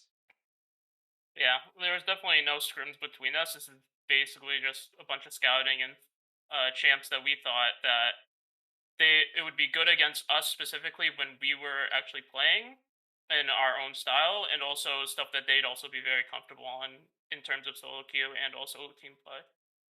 All right. Well, really cool to hear that. Some great scouting then there for sure. As some of those bands coming on through are certainly things we didn't get to see too much of in the regular season, at least yet, out of Omega Gaming Wildcard. So looking forward, you guys have one more series to play here in the regular season, and then are getting ready for either those play-ins or those playoff seeding determinators, depending on where you guys end in the group. What are you guys? Anybody you're looking forward to playing in particular once we start getting into some cross group play? You guys have already locked in your spot, at least in the play-ins. How are you guys looking to get ready for kind of the postseason stage of the tournament here? Yeah, so it's mainly just a bunch of like trying to figure out what we can improve on as a team, as well as finding more picks that we think could easily be something that some people don't actually realize is actually really good. You can see, for instance, our mid laner was playing a lot of Vi mid, so they banned it out game one. So that was really fun to see. Oh, that's what it was for. Yeah, it's really fun to see when people don't only look at solo queue, and actually like if they actually go through the thought process of how these champs actually work, they don't actually see that maybe Vi is not a good phase one ban against specifically us if we were to pick that champ. Right, well, awesome to hear there. I think we're going to close on out the night with that one, but want to give you one more opportunity. Shout on out or say anything to everybody watching at home that you might want to before we call it a week here on the Aegis Vanguard League. I mean, shout out to my teammates. They played really well. I think tonight there's a lot to improve on, of course. And I think our coach also did a decent job at drafting, even though I think I could have done better. But it's pretty fun games though. I like them. All right, good to hear. Well, thank you for joining us tonight, John. Congrats on your win, and best in luck in your final matchup of the regular season up against Tempest Gaming Vipers coming up here pretty soon. Other than that, that's going to do it for tonight's broadcast of the Aegis Vanguard League. And from myself, Nyarko, and Simalcrum on production, thank you all for tuning in. We'll be back with more Aegis throughout this week. We'll be back with more AVL next week as we get started with the playing stage of the tournament. You don't want to miss it. We'll see you then.